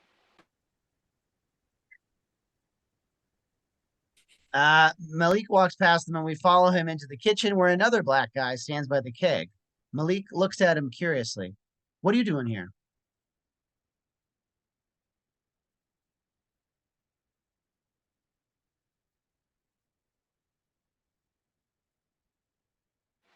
Actually, lost my spot this time. I am a bad man. That's not the line. No, I know. I've actually lost my spot. Page 63. Page 63. Oh, I'm at 64. Silly me. I got the diet shampoo. Okay. We're at 63. What are you doing here? And then it's we can't. Oh yeah. Hey, what's going on? no. Nope. Oh, this is so awkward. You read after me. Oh no, I found it. I found it. God.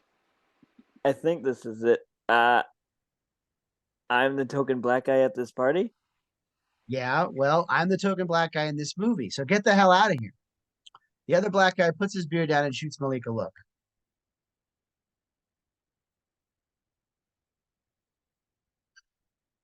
Damn shit. I know, don't tell me. It's whack too. Interior Preston Lowenstein's house continuous. The other black guy puts his beer down and walks off, passing the Fratelli sisters, who sit on the couch smoking a large blunt. One inhales and the other blows the smoke out of her mouth. They pass the blunt to Reggie Ray, who sits beside them, now recovering from his latest concussion. Jake walks up to the couch. Reggie Ray, have you seen Jane? Reggie Ray passes the blunt to Sausage. Everyone's getting stoned tonight. Even sausage. Jake spots Janie standing against the wall, taking a final swig from her cup of beer. He makes his way through the crowd to get to her. Janie, what are you doing? Janie stumbles over to him.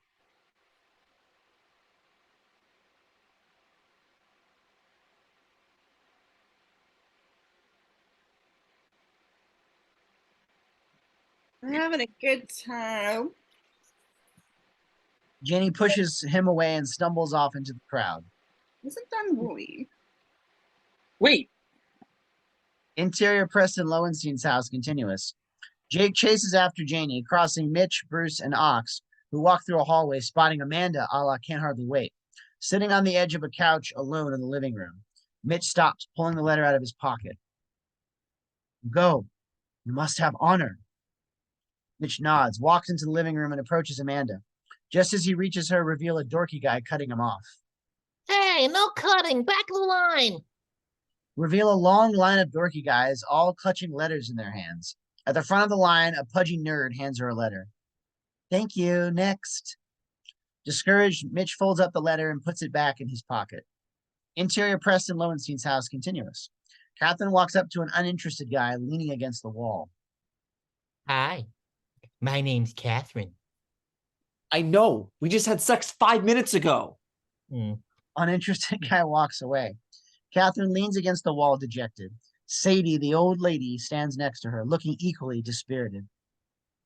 Not scoring any cock either. Cock? I've never been kissed. Catherine considered. Interior Preston Lowenstein's house continuous. Jake walks through the party, stopping random people. Have you seen Janie? Jake walks past a partygoer who looks like Charlie Corsmo from Can't Hardly Wait. He throws back a shot.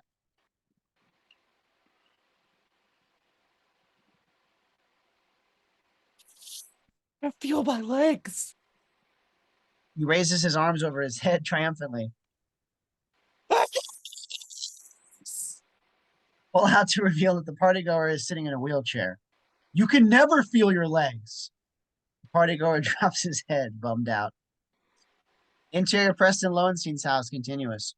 Just then the DJ cranks hip-hop full blast. The bass shakes the whole house. Everyone starts dancing.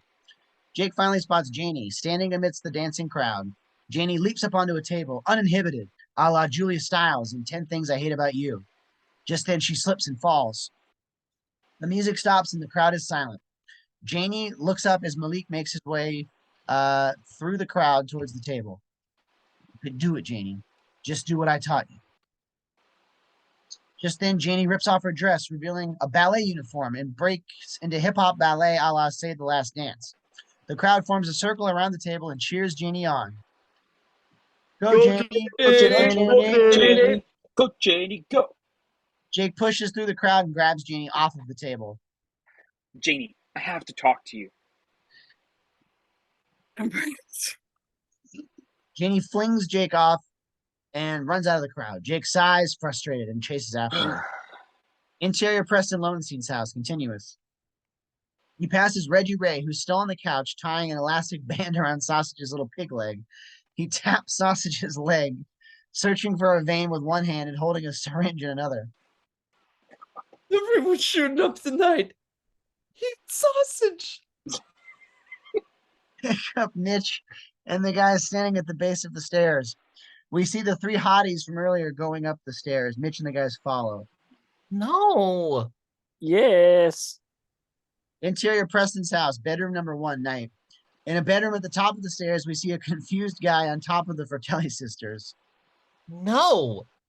The confused guy pulls back, stopping.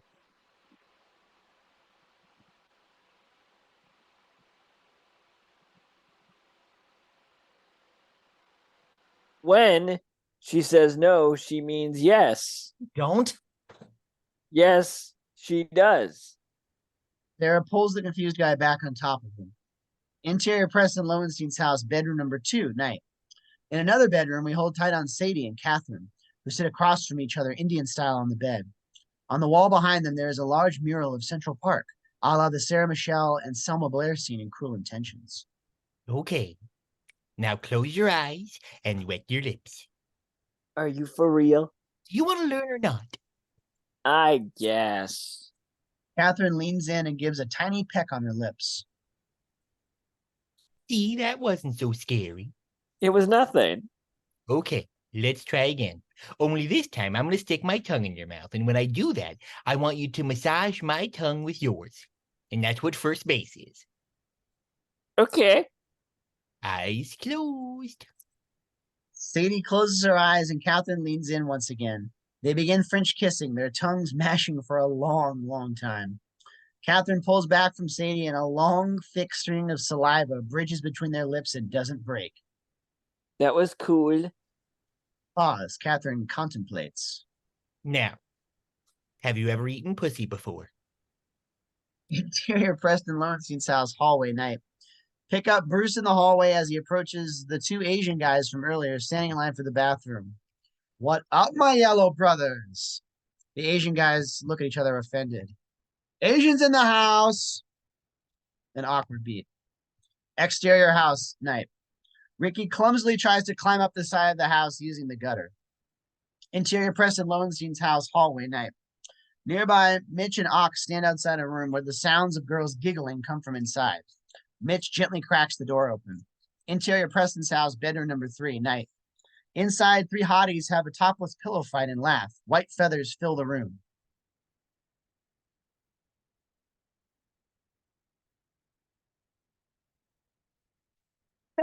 Actually happens in real life.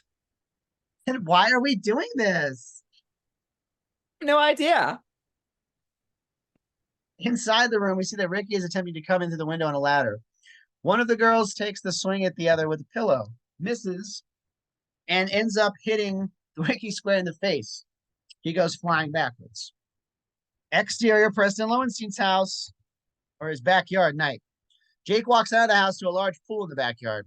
A crowd of people stand around the pool drinking. Two girls are talking. I heard that there were two two black guys here tonight. No way. Yes way. Jake walks up to the girls. Excuse me. Have either one of you seen Janie Briggs?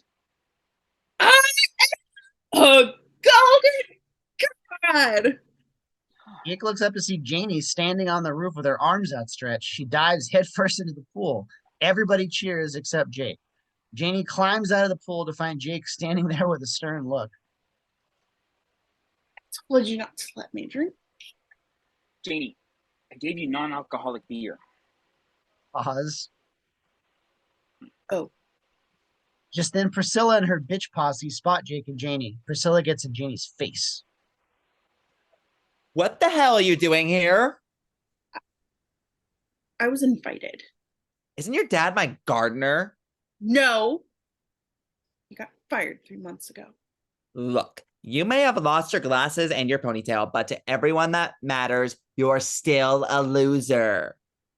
Priscilla, holding a bottle of Avion, dumps it on Janie's already soaking dress.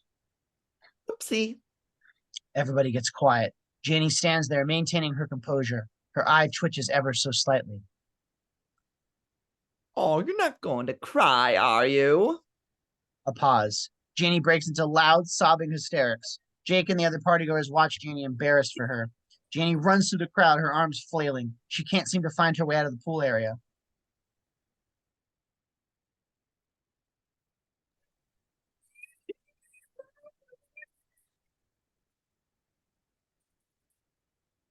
Finally, a guy points her in the right direction and she bolts through a gate. Jake chases after her. Everybody stands around the pool in awkward silence. One guy puts his hands together and begins to clap slowly, trying to start a group applause. The other kids just look at him. The slow clapper self-consciously puts his hands down by his side. An annoyed girl turns to him. Look, you can't just start a slow clap any old time. You have to wait for the right moment. But how am I going to know when it's the right moment? Oh, you'll know. Interior Janie's basement, night. Janie takes her jacket off and stands in front of a canvas propped up on an easel. She grabs a brush and starts to paint. Basement is like the one in She's All That. Over her shoulder, we see a pair of feet descending the stairs. Nobody's allowed down here. Reveal Jake reaching the base of the stairs. Listen, Janie. She turns to see Jake, surprised. How did you get in here? I deadbolted the door. There's a hole in the side of your house. Janie turns back to her painting. Jake stares at the painting over her shoulder. Who is that? It's my mother. We see one of Janie's stick figure portraits. You have her eyes. Janie smiles through the tears. She died when I was 6.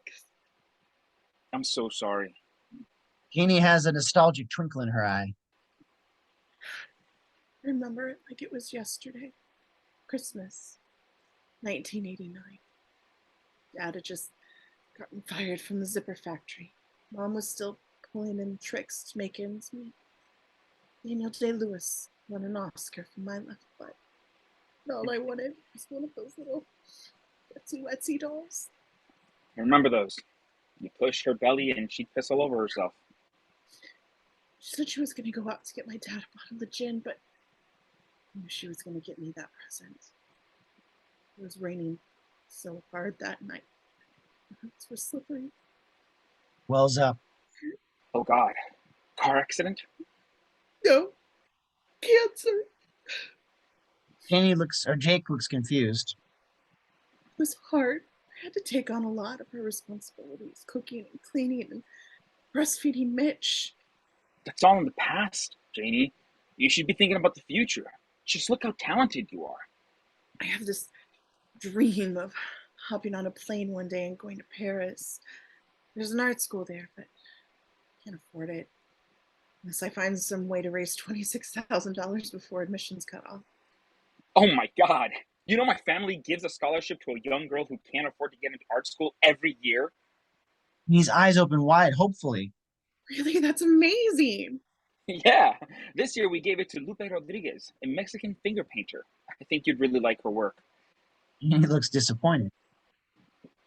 Sometimes I just wish life was just a fairy tale and some guy would take me away from all this. Jake suavely places his finger over Janie's mouth. He leans in slowly for the kiss and closes his eyes. Janie moves her head forward, also with her eyes closed. They get closer and closer, but veer off course and meet in an awkward kiss. Jake making contact with the side of Janie's head by her ear, and Janie kissing Jake's shoulder. They stand in silence for an awkward moment. Yeah. So, right. Anyway, gonna go. Or, dramatic pause. What if your Prince Charming was standing right in front of you? Jake looks into Janie's eyes and they move towards each other again. Just before their lips meet, Janie breaks out into laughter. Jake steps back. What? Prince Charming, that was really gay. Jake looks a little hurt. Okay, let's try it again. Jake begins to inch towards Janie for a second or third time. She laughs. All right, I'm leaving. Jake turns and walks out.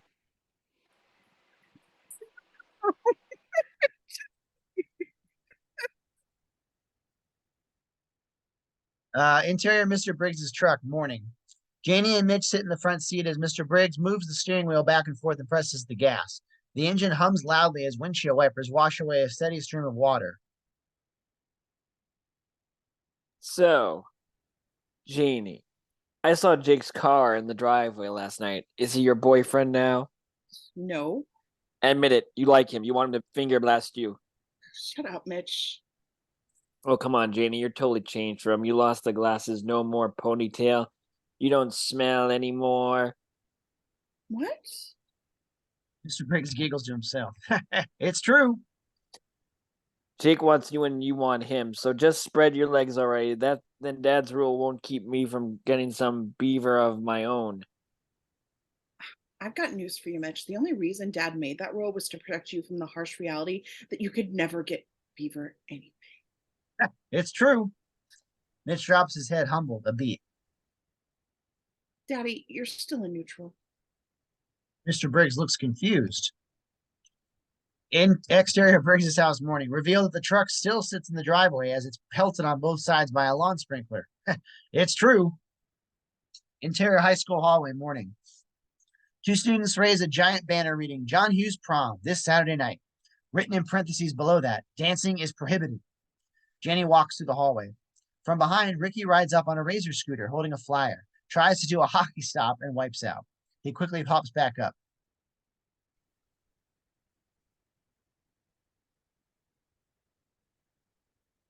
You realize you've been nominated for prom queen?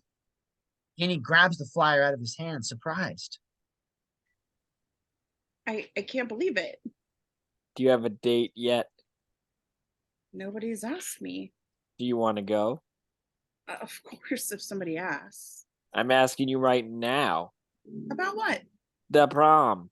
I know, it's on Saturday, you silly. Jenny walks off. I had a feeling you were going to say that. See you in English. He really did have a feeling she was going to say that because he said it before she said it. Interior girls' I had locker a feeling room. you were going to say. Jenny changes into her gym clothes and closes her locker. She walks down the aisle and is cut off at the pass by Priscilla and her posse in bra and underpants. You actually think you're going to be prom queen? Well, think again, Jeannie, because you put the ass in embarrassment, the boo in taboo, the suck in liposuction. Janie stands there unfazed. Is that the best you can do? No, because you also put the brat in bratwurst, the ew in jujitsu. Priscilla starts to look around, searching for words. Janie smiles victoriously and walks away from Priscilla, frustrating her even more. The ocker in locker, the. He smiles and proudly walks past Priscilla. The ism in this is all just the defense mechanism. Priscilla's friends shoot her a look. What? Interior cafeteria day. Jake sits at a table with Austin, Malik, and Reggie Ray and Sausage. So, Weiler, have you asked the four-eyed circus freak to prom yet? Just then, the Fratelli sisters pass by, holding one tray. We resent that. Look, why don't you just drop it, Austin? Whoa, looks like Jake's made a few paint stains in his pants thinking about Janie. It's just a bet, man. Jake grabs his tray and walks off. You've always did have a thing for butt-ugly girls, Doctor. I have a thing for butt-ugly girls. Austin laughs, putting his hand up for a high five from one of the guys. Reggie Ray and Malik leave him hanging. Talking about Janie because I saw her at the party last night and she was looking pretty nice to me. Bling, bling. Austin considers. Yeah, she is kind of hot. Interior Mr. Keller's classroom day. As students shuffle out of class, Sadie sits at her desk watching Mr. Keller's ass, or his ass as he erases the day's lesson on the blackboard. She looks down at a piece of stationery and puts her pen to the paper. We hear sweeping music. Dear Mr. Keller, as ending to this article and perhaps the beginning to the final chapter of my life, I am requesting your presence at tonight's big football game. At halftime, I will be waiting for you at the 50-yard line for my first kiss. Well, at least my first heterosexual kiss. Sincerely, Sadie Agatha Johnson. Sadie looks down at the note, revealing that it is completely blank.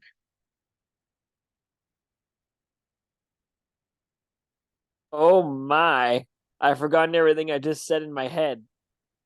Exterior courtyard day. Janie sits on a bench reading a book entitled How to Get the Popular Boy Without Compromising Your Unique Rebelliousness. Ricky sits next to her reading How to Get the Uniquely Rebellious Girl Who's in Love with the Popular. Hey, Janie. Janie hides her book. Oh, hey, Jake. Jake sits down next to Janie. Ricky watches enviously. Listen, I've been doing a lot of thinking, and the thing is, there's something I want to ask you, and I don't know, I don't want to drag this out and make a big deal about it, or anything, so I'm just going to lay it out there. Here it is. The thing is, I don't like making big speeches. I'm a straight shooter. I call them like I see them. What you see is what you get. Ain't nobody gonna break my stride. Ain't nobody gonna slow me down. Oh no. Jake, are you trying to ask me to the... Yes. I'd love to go with you. Jake and Janie share a smile. Great. I'll see you in English. Walks away. Ricky steams.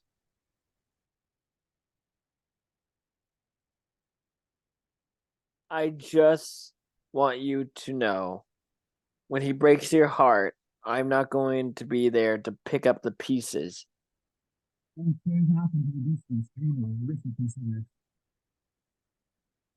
Oh, nice voice. Unless you want me to be there, because then I'll be there. Do you want to be there? I can be there. It's very easy for me to be there.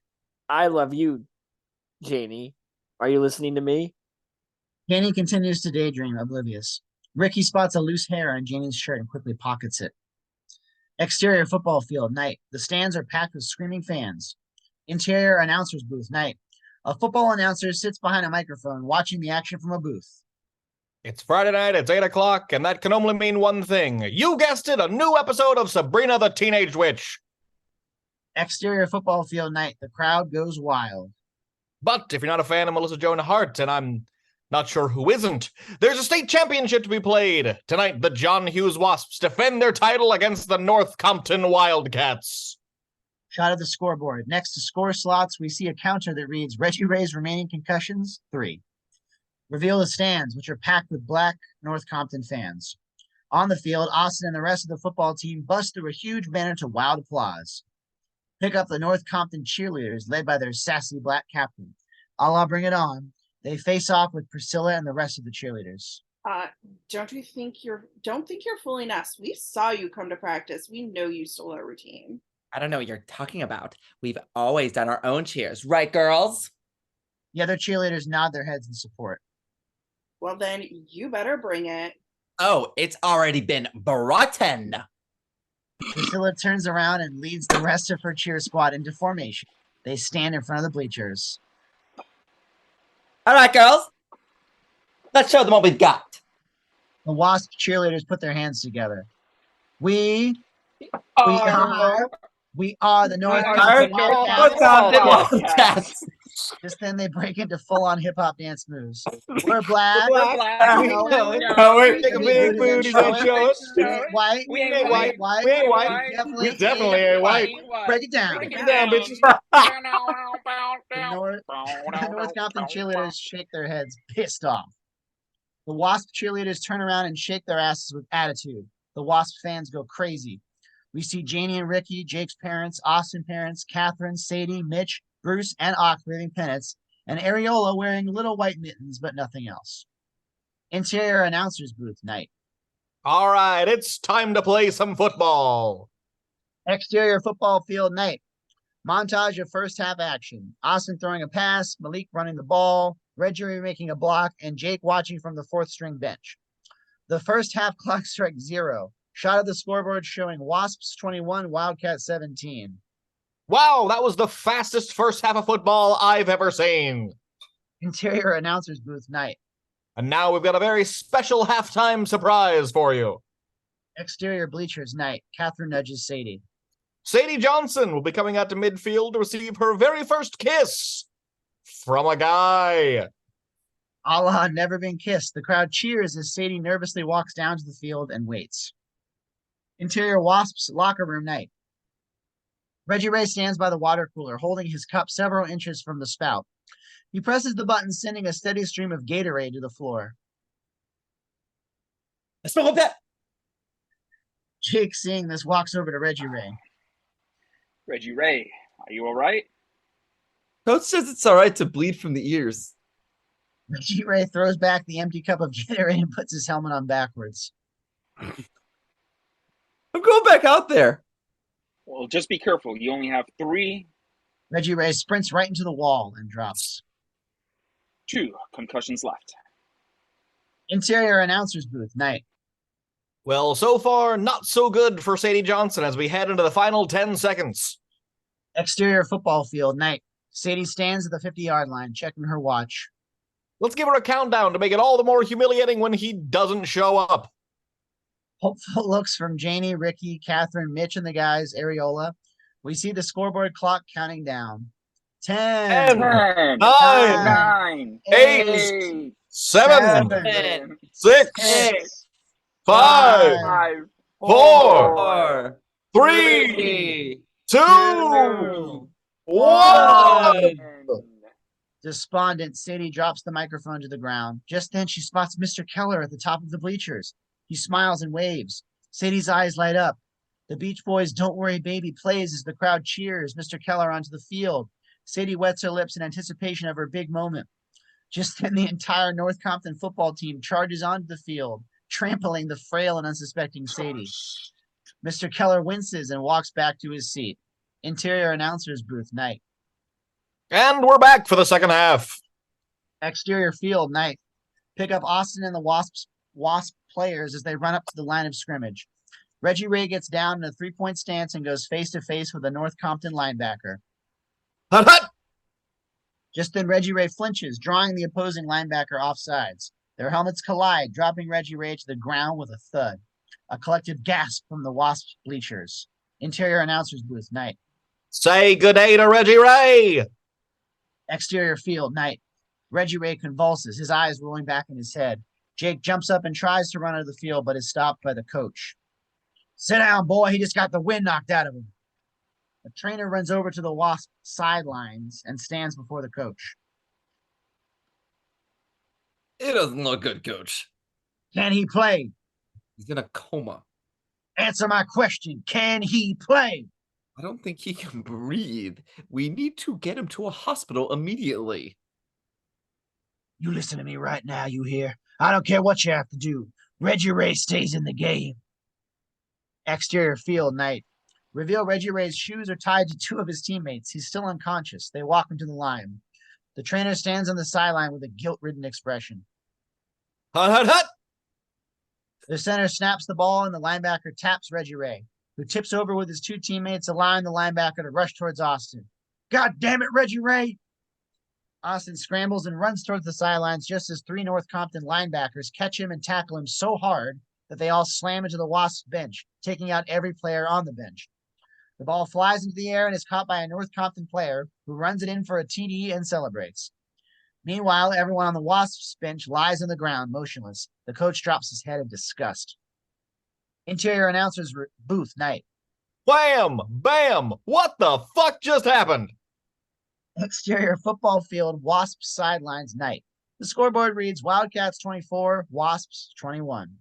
Austin, Reggie Ray, and the rest of the Wasps bench are placed on stretchers.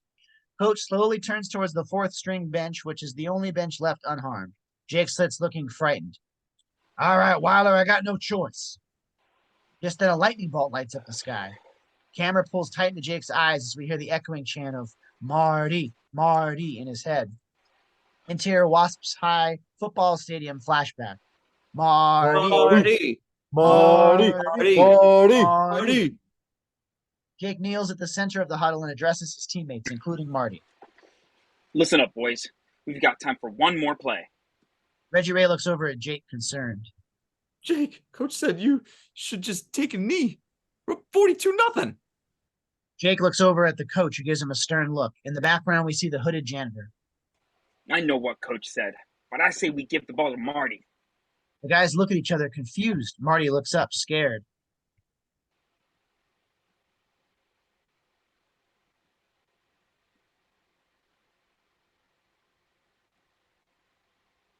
That's okay. I'm just happy to be on the field. Damn, he's just a walk-on, Jake. No, this is his chance to play. He's waited 4 years for this. You can go through life scared, Marty, because you'll always wonder, what if? But if you go out there and you give it your all, that's heroic. Really? I appreciate this, but Jake claps his hands as they break the huddle and take the line of scrimmage. Jake takes the snap, falls back. He looks downfield and finds Marty standing in the end zone, wide open. Marty waves his hands in the air, mouthing, "No!" Jake glances over at the coach, who mouths, "No!" He waits a moment, pulls back, and fires a pass into the air. Follow the ball in slow-mo as it spirals perfectly down the middle of the field into the end zone. Marty, with eyes closed, puts up his hands and somehow catches the pass. Jake begins to throw his arms in the air victoriously. Marty opens his eyes, surprised to see the ball in his grasp. We go back to real time just as two of the other team's defensive backs fly in from off screen, sandwiching Marty from both sides in a vicious tackle that literally severs his body in half. Reveal that Marty's torso lies in the end zone while his little legs lie several feet away. His hands still clutch the ball.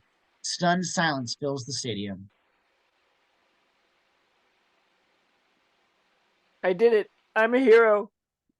The ref throws his hands up, signaling a touchdown. Jake looks on in complete horror. Wilder! Wilder! Exterior football field present, night. Pull out of Jake's eyes. Coach gets into Jake's face. Wilder, you gotta get your pansy ass in the game. You're our only chance. Coach hands him the ball and walks away. Jake stares at the football in his hand. Got the butterflies, huh? Jake turns to see the mysterious hooded janitor wearing a rain poncho. Who are you? The janitor sits down on the bench next to Jake and pulls his hood back. Oh, I'm the wise janitor. I'm here to impart knowledge, help youngsters overcome their fears, and also replace the sanitary cakes in the urinals. Right now, I'm here to help you get your throwback. How did you... Oh, I've been watching you during your practice in the halls, in the locker room, showering, whipping other boys with a wet towel. I can tell you like that. Hey, why don't we get back to the throw? Oh, yeah, the throw. Well, I'm here to tell you. What happened to Marty wasn't your fault. Really? Okay, it was your fault, but the point is, it's time to get over it. Could have happened to anybody. Jake nods. Anybody that disobeyed their coach's orders, their team's wishes, and threw a bullet pass to a 90-pound, slightly handicapped boy who never should have been on the field in the first place. Whoa, stop. How is this supposed to be helping me? Look, forget all that. You just have to go out there, believe in the ball, and throw yourself. You can do it. Jake stands up, inspired. I'm going out there. Jake, determined, runs towards the huddle.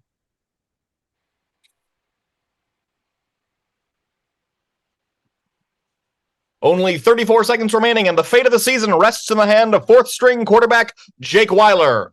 Translation, we're shit out of luck. Exterior stands, night. Sandy Sue leads the fans in a cheer. Give me a W. Ew. Give me a Y. Why? Give me a lick my pussy ass cock shit. Lick my pussy ass, Yeah, got shit. Exterior field, night. On the field, Jake stands in the middle of the huddle looking into the eyes of all the players.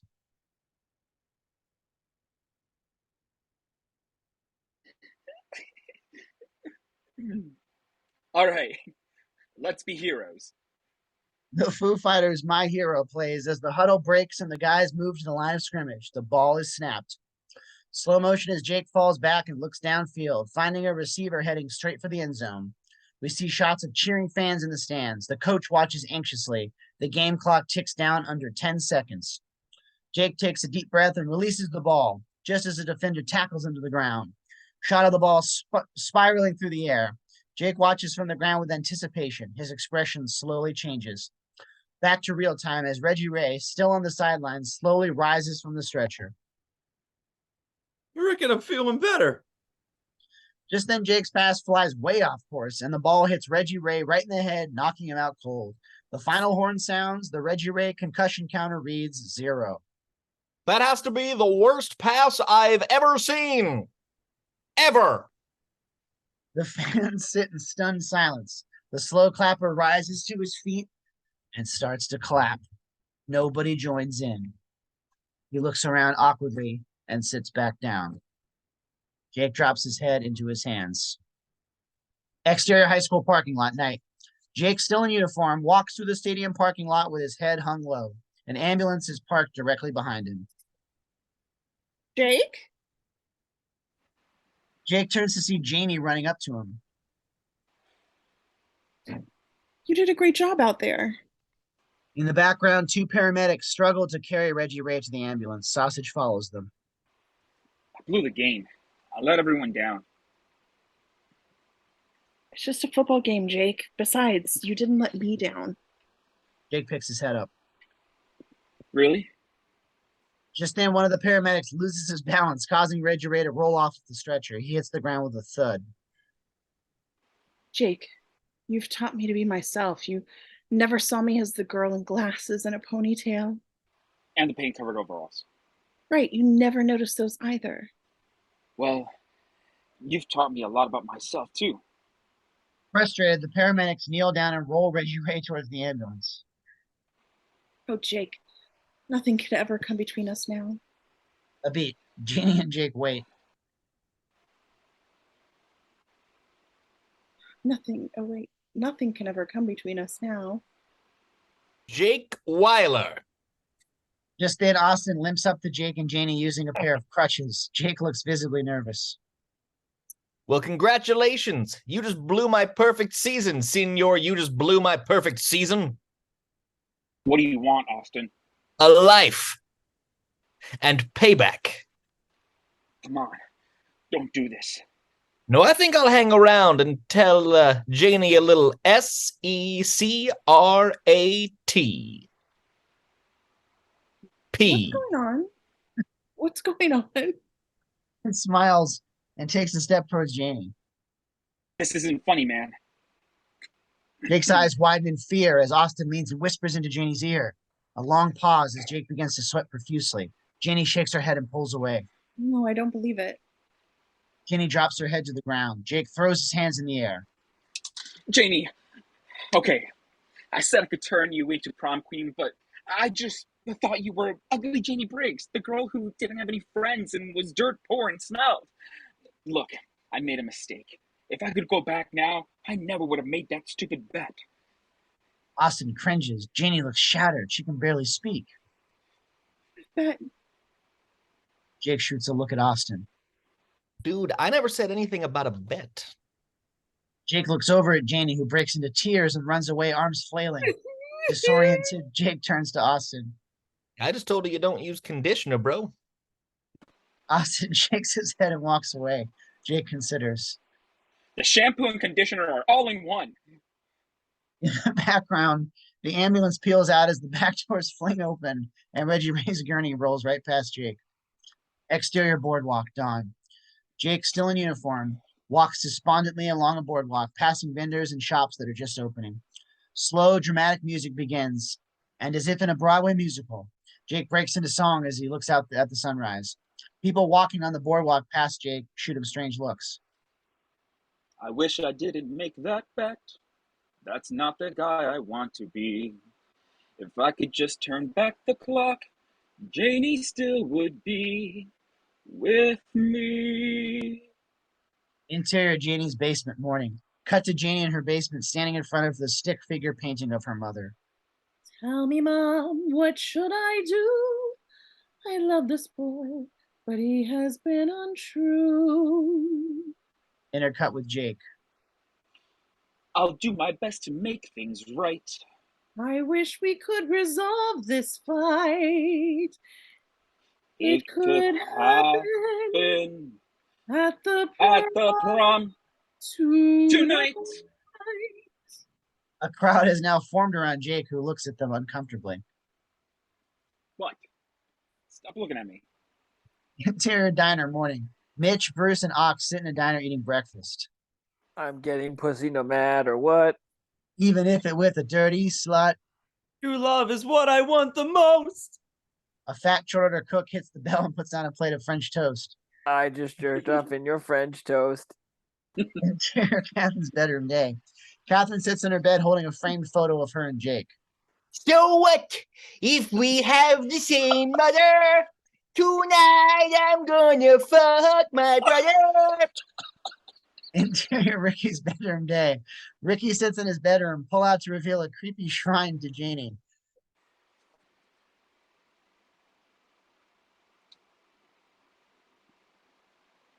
God damn it, Ricky, come on. I'm gonna make Janie know I exist. Interior hospital room day. Sadie lies in a hospital bed. Can you believe I've still never been kissed by a Here. guy that is? Pan over to Reggie Ray in the next bed, connected to a bunch of tubes.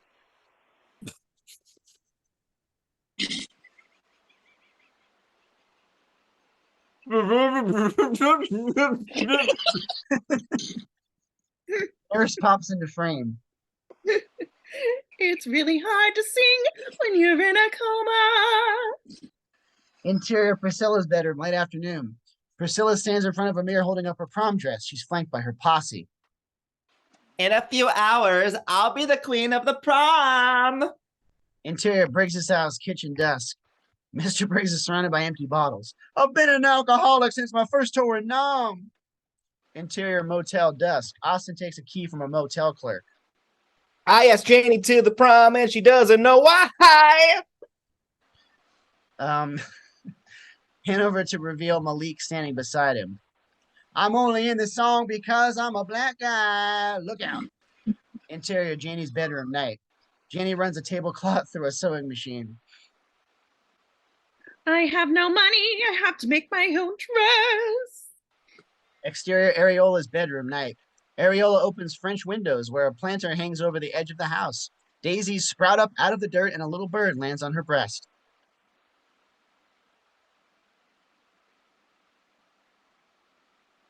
Look at my breasts are perky, yes. Interior Jake's bedroom night. Jake straightens his bow tie. Gonna win her back no matter what it takes. Interior Briggs's house night. Janie, wearing a dress, opens the front door.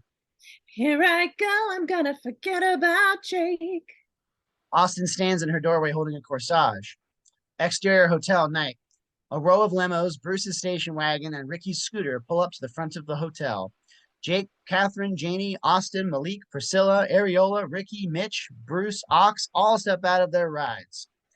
Prom tonight, Gonna be all right. Prom Prom tonight, tonight, prom tonight. Prom Gonna be the tonight. bomb. Prom tonight, it's gonna be a prom. Prom tonight, prom tonight, prom tonight. Gonna happen at the prom tonight. Everyone throws their arms up into the air as the song comes to a crescendo. The music stops, an awkward beat as everyone struggles to keep their hands in the air. Interior hotel lobby night. Janie and Austin walk towards the staircase leading to the ballroom. Reveal Ricky standing at the top of the stairs wearing sunglasses and white loafers a la Ducky and Pretty in Pink. We hear Omitted's If You Leave coming from a band inside the prom. Janie's face lights up as her eyes meet Ricky's. She approaches Ricky, who opens his arms, hoping to hug her. Just then, Austin dumps his jacket on Ricky's extended arm. Janie does the same.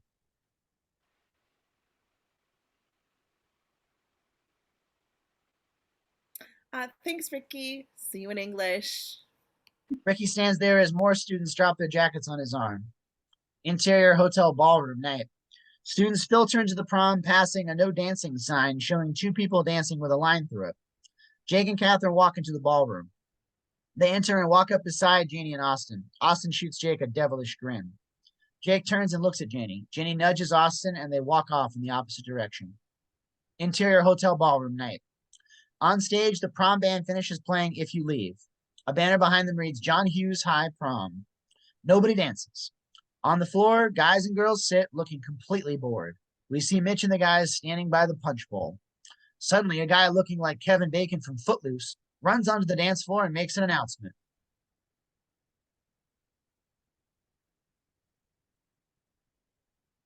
Hey, what's everybody standing around for? They just made dancing legal. Suddenly, the band breaks into Footloose and glitter falls from above. Everyone storms the dance floor and goes into a heavily choreographed dance. Commentary guy stands at the punch bowl. He turns to a girl beside him. Footloose. Funny, isn't it? You would never suspect that everyone at the school is a professional dancer. Interior ballroom night. Austin and Janie are sitting at a table. Want to dance? Only if we're horizontal. Eat. I totally heard that. Janie and Austin walk over to the dance floor. Pan over to the neighboring table where Jake and Catherine sit. Jake watches Janie and Austin enviously. He stands up. We're dancing. Catherine willingly follows. Janie and Austin are on the dance floor. Janie turns to see Jake dancing with Catherine nearby. Janie pulls a very willing Austin in towards her and puts her arms around him. Jake sees this, pulls Catherine in, and moves his hands down towards her ass. Finally. Janie counters by getting cheek to cheek with Austin. He's loving it. Jake takes a deep breath and kisses Catherine on the lips. Catherine grabs the back of Jake's head and pushes her tongue into his mouth. Janie watches disgusted. Jake, not able to take it anymore, forces himself free. Oh, no. Let's do it, Jake. Right here on the dance floor. Janie looks at Jake hurt and runs off the dance floor. Janie! Catherine grabs Jake. Remember our deal. She wins. You're mine. Interior hotel ballroom night.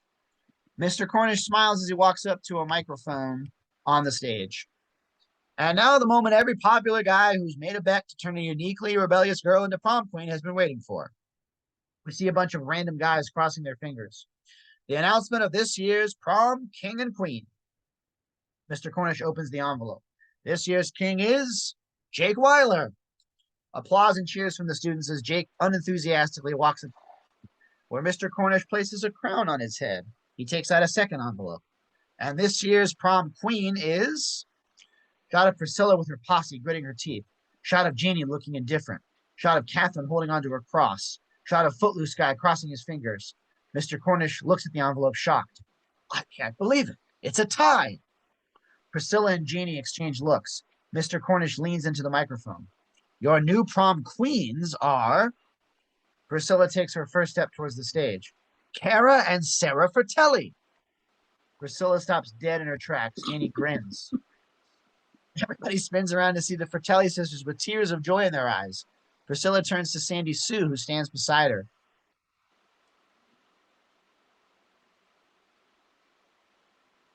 I'll cut that. What happened? Anyways, I don't know. Maybe because you're a bitch whore ball sucking shitbag. Whoa. Is that your Tourette tactic up again? Nope, it's simply something I've always wanted to say. Sandy Sue smiles and walks away.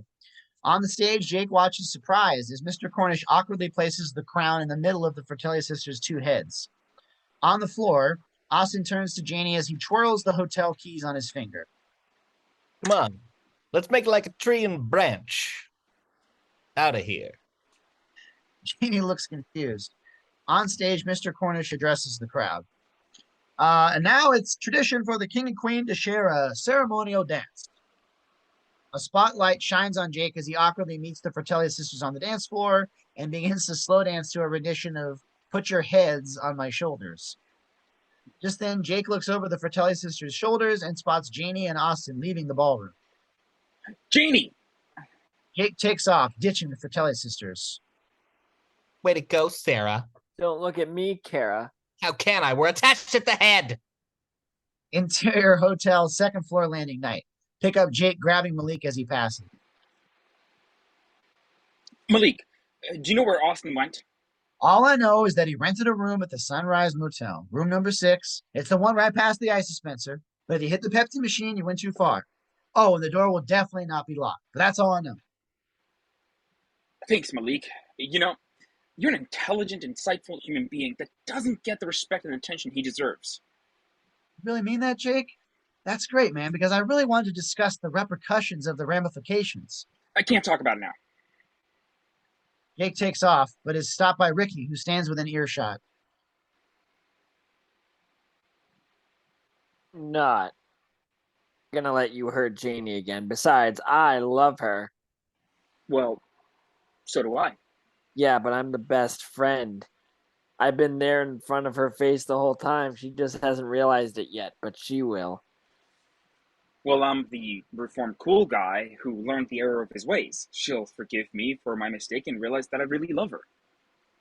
Damn it, that's true. They both consider and sprint for the exit. Exterior hotel, night. Jake and Ricky bolt out of the hotel. Exterior street, night. Jake bolts through an intersection just as the light turns red. He barely makes it through. Behind him, Ricky runs right into traffic, waving cars off with his hands and dodging screeching vehicles. Just as he makes it safely to the sidewalk, a guy on a bike rings his bell twice and smacks right into Ricky, who goes flying off screen. Interior hotel ballroom night.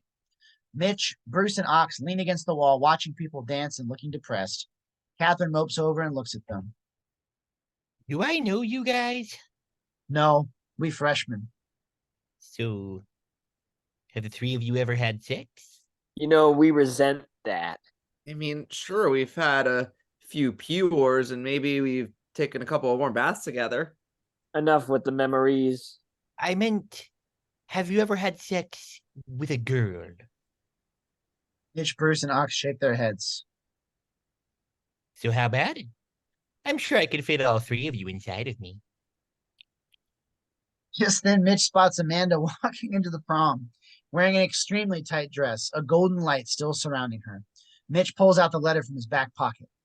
I got my eyes on somebody else. Catherine turns to Ox, who looks disgusted.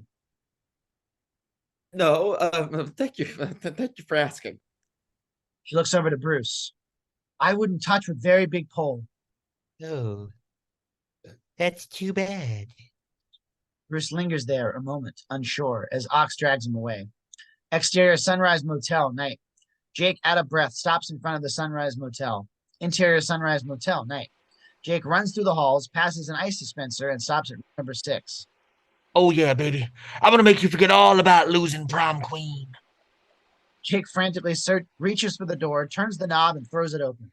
Interior motel room number 6, night. Lunges into the room. Get off her, man. Austin lifts his head, revealing Priscilla lying beneath him. Priscilla? Don't move. Jake turns to find Les, Priscilla's goth boyfriend, standing in the corner with a camcorder in hand. His pants are at his ankles. The bag floats next to him. What the hell is going on here? Something beautiful. Jake looks weirded out. Where's Janie? Little Miss run home to my daddy, ran home to her daddy. Austin laughs and puts his hands up for a high five from Priscilla. Jake lunges at Austin and punches him square in the jaw. That's for taking Janie to the prom. You put the. Jake takes another swing, decking Priscilla.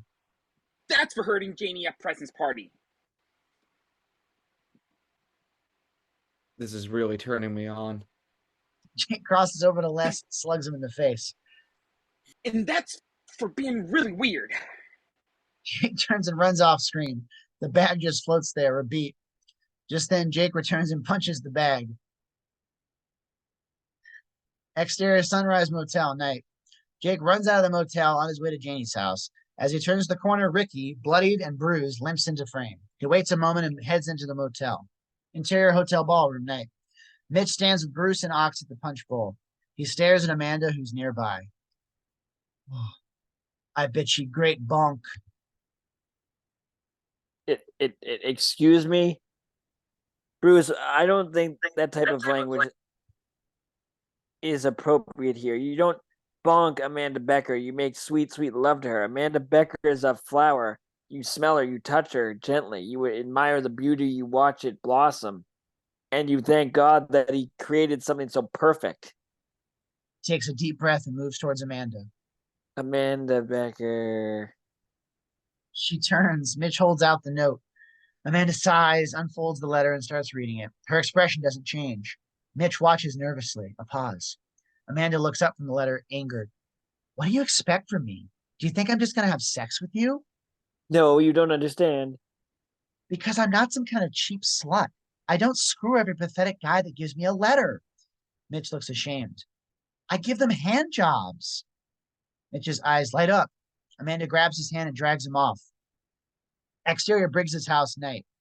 Jake, in a full sweat, sprints up to Janie's house. He knocks on the door, causing it to break off its hinges. He waits a moment and walks inside. Interior Briggs's kitchen, night. Mr. Briggs is passed out under a table amidst empty bottles and various destroyed pastries. Jake walks into the kitchen and looks down at Mr. Briggs oddly. Mr. Briggs? Hello? Get down. Enemy fire. Jake flinches. Is Ginny here? She went out there on her own. There's Charlie everywhere. Right. Do you know where she went, sir? Couldn't take it anymore. Went to the airport. Something about Paris. Her tour is over. Paris. Thank you. Jake runs out of the kitchen. Need more ammo. Can't hold him off much longer. Interior Mr. Briggs's truck, moving, night. Janie drives the car. Her mascara runs. Exterior Mr. Briggs's truck, night. The truck passes a sign that says airport, next exit. Interior hotel ballroom, night. Bruce and Ox are left at the punch bowl, hands in pockets. You want to come to the bathroom with me? We can cross streams. Bruce shoots Ox a look. Ox walks off. Pan over to reveal Areola, standing with her arms crossed, her back to Bruce. Ah. Me so horny. Oh, me so horny. Bruce and Areola look at each other. You nerd who can't get pussy from American Girl. You smart cookie. How you know? I know you follow me. I give you sucky sucky. Bruce turns to the camera and smiles. Exterior Briggs's house, night. Ricky, looking completely disheveled, runs out of Janie's house. He darts across the yard and stops himself just before the sidewalk. As a group of kids on bikes zoom past ringing their bells, Ricky smiles, relieved. He steps off the curb and just then a bus nails him, sending him flying off screen. Interior hotel ballroom night. Ox returns to the punch bowl. Bruce is nowhere to be found. He whistles to himself and looks around self-consciously. Just then Catherine walks up behind him. Just so you know, my offer still stands. Thing is, although I didn't want to admit it before, I do want to have sex. Only Catherine puts a comforting hand on Ox's shoulder. That's all right, Ox. I've strapped on before. A beat. strapped on what before? Exterior airport night. Jake bolts into the airport. Interior airport. Jake runs up to the departure monitors and looks for Janie's flight. He finds the Paris Airlines flight to Paris at gate 25. The departure time reads, now boarding. Interior security checkpoint. Jake pulls up to a long line to get through the security checkpoint. He checks his watch nervously and groans, frustrated. He steps out and addresses the line. Excuse me? Excuse me, everyone? There's a girl boarding a plane to Paris right now that I love. And if I can't get there in time to tell her how I really feel, I may never see her again. The line parts, letting Jake through. Go get her, son. Duck, young man. Jake runs through the security check. It beeps. The security guard looks up at Jake with tears in his eyes. Just go. Interior airport boarding gate corridor night. Jake keeps running. He knocks over an old man using a walker, but continues on his way. He looks up to see gate 25. Just then he runs into a mass of people and is unable to move. From behind, an airport transport vehicle, which is nothing more than a golf cart with a siren, pulls up behind Jake.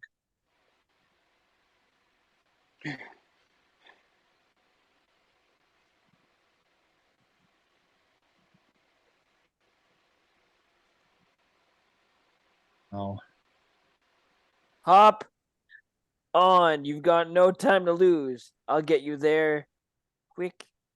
Could have gone there Jake by now. thinks for a moment and jumps on the vehicle and turns to the driver. Step on it. Interior security checkpoint night. Ricky, looking like a complete wreck, stops at the huge line at security. He looks at his watch anxiously. He steps out of line and addresses the crowd.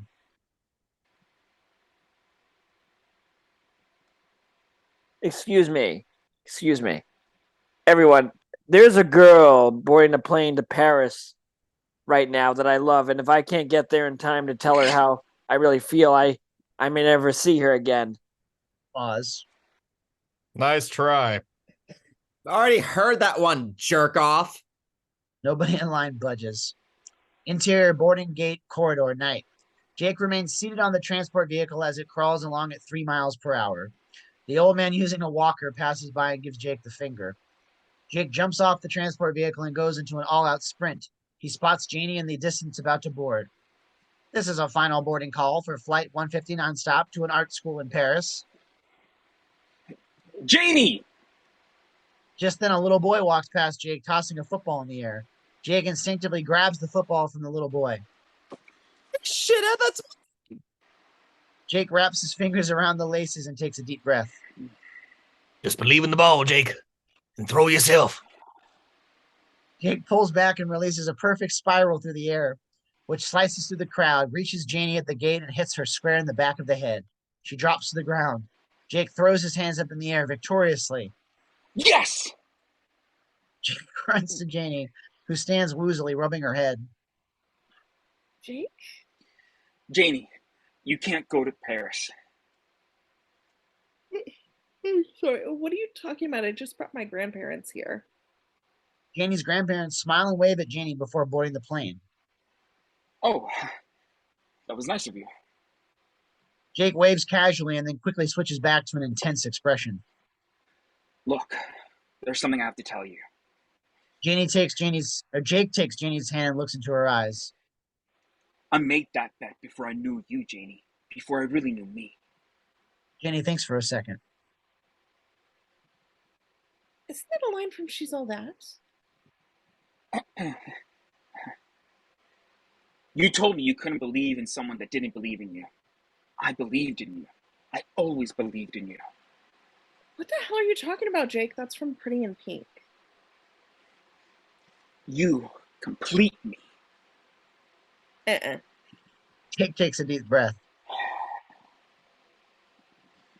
All right. I'll just say it in my own words then. You're the most amazing thing that's ever come into my life, and I never want to let you go. I love you. Jenny blushes. Jake smiles and moves in for the kiss.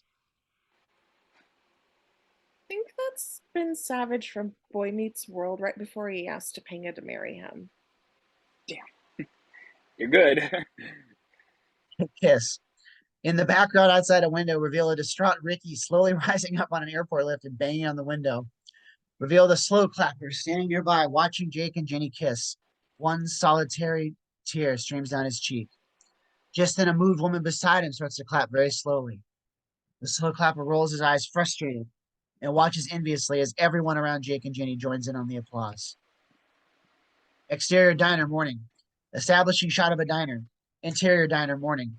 Mitch, Bruce, and Ox sip on drinks a la American Pie.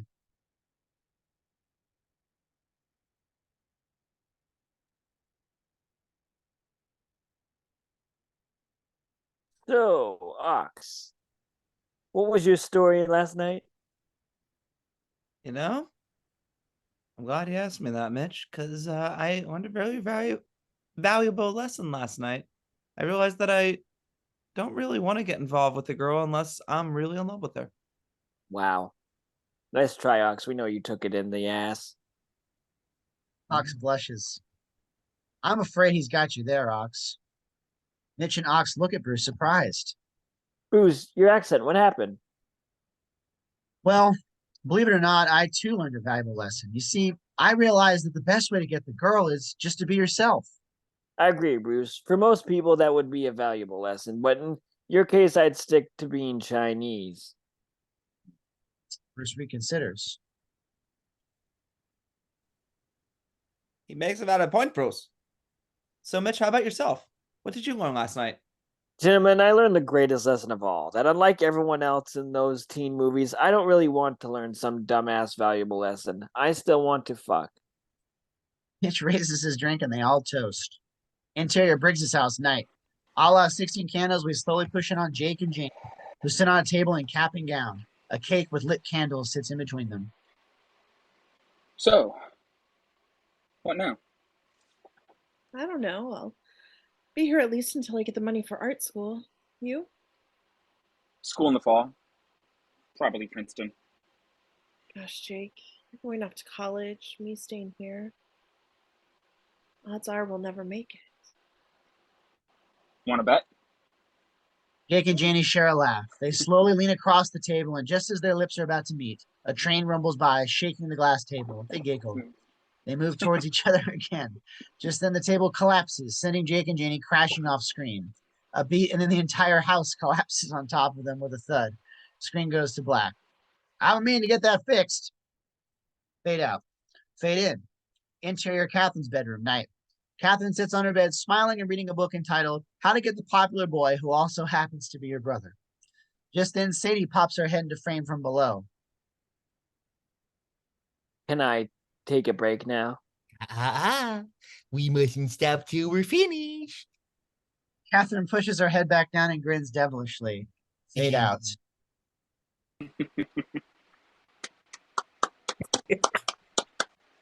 Yay! Well, thank you everybody for watching this masterpiece unfold in front of you. And Love it. thank you so much. And